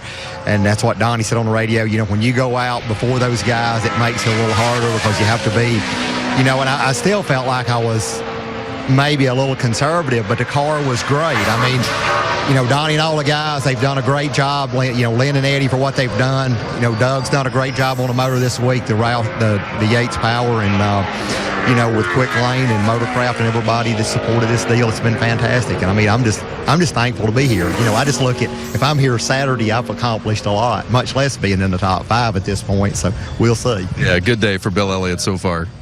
It's a good day right now also for Landon Castle. He nails the mark. He ran a 30.954. That's exactly the same time Dave Blaney ran. So those two are locked in. It means Patrick Carpentier right now is on the trailer and going to be heading home. And Michael McDowell is sitting on the hot seat with 1 to go. Joe Nemechek, who is 3rd quickest in that go or go home group. And, of course, Casey Kane waiting to find out if he's going to win his 20th career Cup pole. The question is, how fast can front row Joe go? All he has to do to get into the field is beat 30.96 seconds of Michael McDowell. You said, Doc, it's kind of easy to do. All he has to do. Yeah. Well, it's easy when you're sitting up here. Yeah, when your name's front row Joe, it ought to be. Just like Bill Elliott was explaining, there's nothing easy about going out here and having to qualify every single time. Look at the way that car is bouncing down that backstretch. He's close right now. He's in the negative. Yeah, a lot of speed carrying in. See if he can do it off the corner now.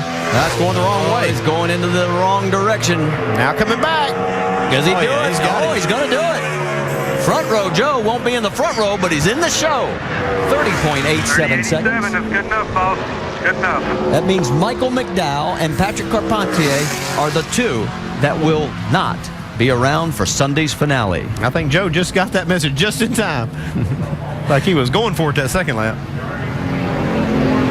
So Casey Kane picks up his 4th pole in 2010, tied with Jamie McMurray for the most this year. And we'll talk with him when we come back. Our dad used to say, when you work hard for something, protect it. That's why he got Nationwide Insurance more than 30 years ago. We're still with them today because no matter what changes in our lives, whether it's starting a business or building a house, having kids or buying a car, with an on-your-side review from Nationwide Insurance, we get the coverage we need at the right price for us. Call 866-500-5555 for a quote today. On your side, call 866-500-5555.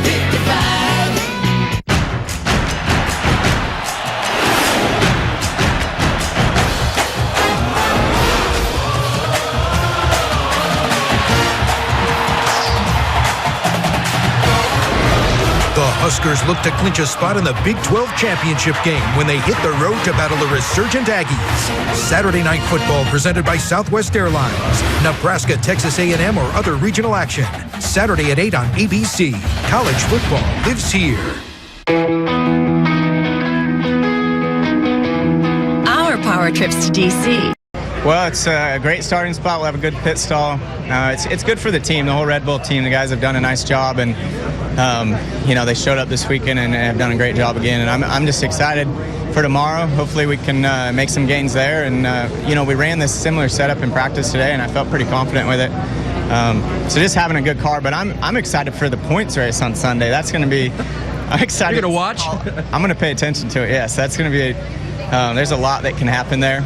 And I hope I'm right in the middle of it somehow or another. Not causing issues with anything, but just in the middle, because, you know, if we're in the middle, that means we're at least running good and have a chance to win. So let me see. We got a couple cars in there. I would say we don't have a Ford in there. We got a Toyota in there. So you definitely pulling for Hamlin, or are you a little bit different than that? I don't want to take anyone's sides here. I like them. okay. I like them all. You know, and I think Toyotas are running strong. Our Toyota was fast today, so hopefully it'll be fast again on Sunday, and we'll see how it all plays out. It's going to be a great points race, and hopefully the Red Bull team, we do a good job and are there. I got an idea. So you're getting your knees worked on Tuesday. So remember, Denny's knees got worked on, so that makes a good connection there. By the way, you going to be okay with that? Are you worried about that surgery? Well, Denny showed it's not a very big deal. He's had, I think, the best year of his career, so hopefully that'll be something like that for us next year, but I'm not worried about it at all. I need them fixed. They've been hurting for a long time, and I don't know, I won't be able to walk for a couple days, and then it'll get better. It'll be 6 weeks, and I'll be ready to go, and they'll feel like I'm young again, I guess. Congratulations on the pole. Good luck on Sunday. All right, thanks. All right, another interested fan down here in the garage area, Casey Kane, and our pole sitter for Sunday, Marty. All right, and he's going to have the best seat in the house when we start this race, right up front. Let's take a look at the entire starting field, and we'll point out to you that where all of the key players are. Obviously, Carl Edwards looking to keep that title wave that he's had the last couple of weeks, guys. And there's Jimmy Johnson back in row 3.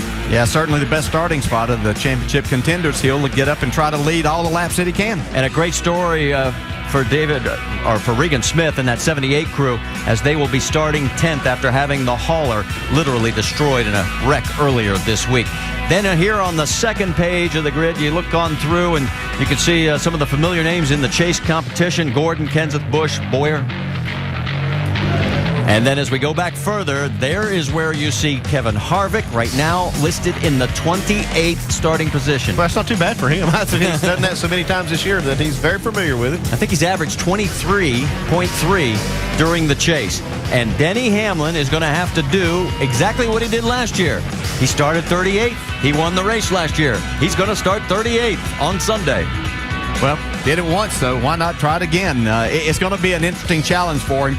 Much more nervous. Last year, he had nothing to lose. This year, he really has to race his way up there. Well, let's find out what happened on Kyle Busch's run. Dave has caught up with him.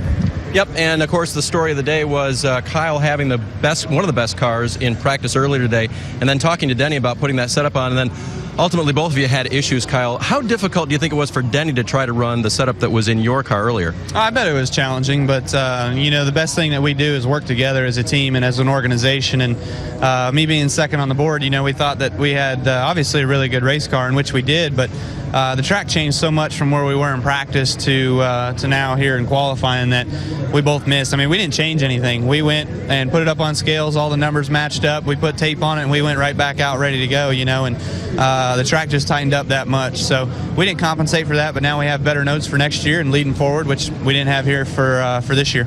His car was very, very good in race trim. Was your car as good, or would you like his setup for race trim? Mine was really good in race trim, too. We unloaded, and we felt really good about it. Biffle was just a little bit better than us, but, you know, our run that we had over, I think I ran 10 or 12 laps, something like that, we were pretty happy with. So we'll go right back to that, and we'll be ready to go tomorrow, first practice. All right, Vince, we'll see how the Gibbs teammates look in happy hour tomorrow. And starting next to Kyle Busch on Sunday will be this man, Casey Mears. Had to qualify on time, got it in there. And what's your anticipation for what you've got coming up this weekend? We'll see. We've had really good race cars with the Geico Toyota. This weekend, for some reason, we unloaded and we're just off. You know, really loose in, really tight in the center, and we kept kind of working at it. We're starting next to Kyle, but unfortunately, it's because we gave it all it had and he made a mistake. You know, so we got to work harder at getting these cars better. You know, Booty and the guys did a great job last week, and I think that when we go to race trim, we'll be fine. But in qualifying for trim, for some reason, we were just a little bit off. But real proud of the work these guys have done. I mean, to be in the show here at the end, we weren't going to race this race, and now we are. The Geico stepped up and helped us out here. Looking forward to, you know, probably putting it all together, hopefully for next season and running a full year. So we're working hard. It's a great team, and I'm having fun. How about it? It is a smaller team, but you have an opportunity to capitalize on some bigger team resources in Michael Waltrip Racing. How's that benefiting you? Yeah, we're very fortunate to be a part of MWR, and that we, you know, get to, you know, look at their simulation programs, or get race cars from them, all that kind of stuff. So, you know, I think in a lot of ways, it's Germain Racing is a great place to be. I mean, obviously, getting good cars, having the resources there to pull from, yet having a small organization and have everybody focused on myself and what I need out of the race car. So, it's a good environment to be in. I'm really happy having a good time, and I think that we get all the funding we need, we'll be pretty good. And before I get off, just want to congratulate Casey on the pole. I know those guys have been working hard all year to find some speed, and it looks like they did here at the tail end of the season. Congratulations on your run, too. Casey Mears, he'll be in the field, planning to run it all day on Sunday. Dave Burns? Regan Smith with the top 10 qualifying run this week in a week that was filled with all kinds of crazy stuff. We see the plain hauler back here behind us that was sort of a gift for the weekend from Richard Childress Racing. How much did that help your guys and pump them up, and knowing that you could get here and do so well? Well, I think, first off, it was a good lap for us. We're real happy about that, and the guys on the furniture row have been doing a really good job. And with everything that took place this week, it very easily could have been an excuse. Oh, this is why it's a bad week, yada yada yada. And everybody worked hard at our shop, but then everybody at RCR that helped us out also. I think it shows what a class organization they are with them battling for a championship right now and being willing to step up and help us out. We owe them a lot this week, and it made the whole week go a lot easier because we didn't have to worry about it. We had the parts and the pieces and stuff here, and all we had to do was make sure we got the cars here and other little stuff like that. And real thankful for that. We got a fast race car. I'm really excited about that. I'm really happy with it in race trim, and the top 10's good. We went out early, so obviously we would have liked to have had a little better conditions, but we'll take it. You've been talking very positive lately, and then backing it up every week, Regan. How fun is that to do? Well, anytime that you're getting better each week, it's a good thing, and that's what this team's been doing. That's what we keep doing, and we've got room to grow still, but we continue to do that, and we continue to work hard. And right down, my road guys are doing an awesome job. Pete and Cole on the pit box are doing a great job, but then all the guys back at the shop. It's not just us, and we think we can get even better yet, and that's what we're going to continue to work on and go through the offseason with that mindset. That black and orange 78 with a plain hauler this weekend. Very fast, guys. And I'm sure there's going to be a lot of people rooting for that team to do very, very well, as they have done a superb job here in the top 10. All right, let's talk about the guys that are in the chase. And Kevin Harvick, he's going to be starting 28th. 30.87 seconds, but as you said, nothing new. Yeah, he's got a great race car, and I'm sure he's very confident in their race setup, so they'll be just fine come race time. And of course, Jimmy Johnson, the best of the three, 30.59. Yeah, they worked exclusively on qualifying setup today during the practice session. Paid off for him with a sixth-place qualifying effort. And I was mistaken. Denny Hamlin's not going to start 38. He gets to move ahead of Landon Castle, who was a go-or-go-homer. He'll start 37. Yeah, not where he wanted to start. And the biggest thing for Denny, he's not going to get his choice of pit stalls. He'll get the 37th best pick on pit road, so they'll have to deal with that too. Well, but one of the things that we can talk about here, there are 10 openings along pit road here, so there's a lot of opportunities to not get boxed in. But he won't get one of those. I know. Yeah, but as we heard earlier, these pit boxes are pretty big, so it's not that big of an issue. All right, so as we have now gotten to this stage, let's talk about who has the upper hand as we get ready for this race. I mean, you got to give favor right now to Jimmy Johnson heading into tomorrow, don't you? I think so. I think you've got to give it to the 48. They came in here with this attitude that they were going to try to qualify up front. They did, and I think they've got a lot of confidence. They've been very loose, and every time you see Jimmy, he's just, very loose and ready to go. I think it's definitely – momentum has shifted towards Jimmy. Get back to me tomorrow after I watch practice. I mean that seriously. I mean, I know that today was a big shot in the arm for those guys, but I really believe that Harvick and Denny Hamlin believe that this isn't a big issue, that they can drive. I want to see these cars in race trim tomorrow. That's going to show me a lot. Who has the speed and doesn't slow down as much? That's going to be the key. 3 o'clock Eastern, happy hour. There's your reason to watch tomorrow. And then we'll put him on the spot at the end of happy hour as he has to pick who's going to win it all come Sunday. Stay with us. Prilosec OTC traveled to the front lines of NFL training camp to put our 24-hour frequent heartburn protection to the test for 2 weeks. People think we're indestructible, but if you're out there and you're feeling burning, it's going to affect the way that you play. In my world, either you get it done or they're going to find someone to get it done for you. Prilosec OTC is the one thing I can count on to block my heartburn. Prilosec OTC is protecting me. Take your own 14-day challenge. Prilosec OTC. Heartburn gone, power on. You know her. We know diamonds. Together, we'll choose something from our very own shared heart collection just for her. That's why only Zales is the diamond store. This week, it's the Pep Boys Holiday Travel Event. Right now, buy any 3 installed Definity tires and get the 4th tire for $1. That's right. Buy 3, get the 4th tire for $1 instantly. Pep Boys does everything for less. ESPN is a brand new channel, Goal Line. Rod and I are going to be your remote control. You can keep it here. We're going to flip through to the most compelling action every Saturday. Come tomorrow, there'll be a new number 1. This is Nirvana. Goal Line takes you around the country to see all the big moments on the drive to the national championship live. He'll take it to the house. For when it counts on Saturday, watch ESPN Goal Line. Saturdays noon to midnight. Available on Time Warner Cable, Verizon Fios, and Bright House Networks. This copyrighted telecast may not be reproduced, retransmitted, or used in any form without the authorized written consent of NASCAR Broadcasting. NASCAR would like to thank all of our loyal fans for your continued support, and we hope you enjoyed today's broadcast. Back here at Homestead Miami Speedway, we're qualifying for the final race. The 2010 NASCAR Sprint Cup Series is in the record books, and Casey Kane will start from the point. And our championship is still up for grabs. You know, we always get a lot of the credit with the 12 of us that are in front of the cameras, but we want to share with you what everything that goes on with the over 150 people each week that it takes to get us on the air.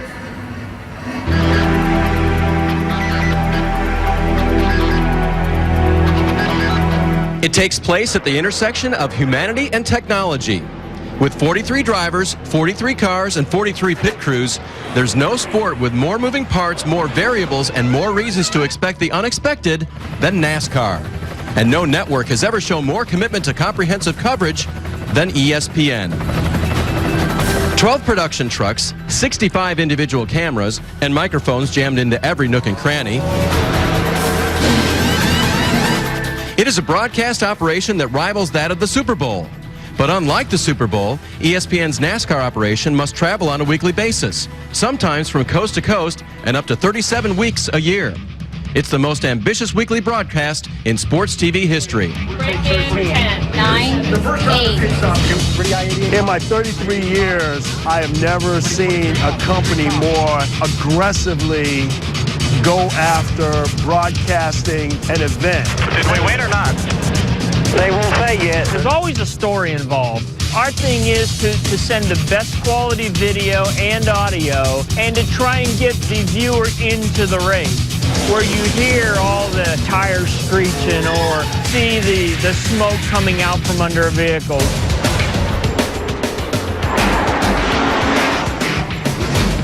In every race, there's a story that unfolds inside the cars, underneath the hood, and out of reach of the cameras.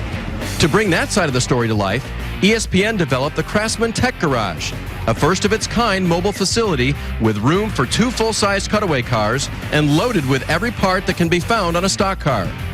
And in that one-of-a-kind facility is a one-of-a-kind personality, 2-time Cup-winning NASCAR crew chief and host of ESPN's Craftsman Tech Garage, Tim Brewer. Let's go down to our Craftsman Tech Garage with Tim Brewer. When they holler, hey, Brewer, you got that? In about 10 seconds, we can jump, get the component, get in place, and we can talk about whatever. Like we talked in the countdown show, the shock absorbers, we can adjust them to take rebound out of them if we build them rebound adjustable. For its studio programs, ESPN's commitment to NASCAR is apparent from the ground up. Each week, in the eye of the storm, sits the one-of-a-kind ESPN mobile pit studio. Thanks to a hydraulic lift that can raise the 78,000-pound unit up to 14 feet off the ground, the mobile pit studio offers the best vantage point in sports television. The higher up we can go, the better vantage point we get for the analysts, the commentators, to get a better feel for the race. Desk, lights, cameras, computer monitors, all the technology that we need, we have in this one unit that runs anywhere from New Hampshire to California and from Kansas down to the tip of Florida. Not unlike NASCAR, live television relies on a unique combination of machinery and manpower. And each week, ESPN's NASCAR coverage involves up to 170 crew members.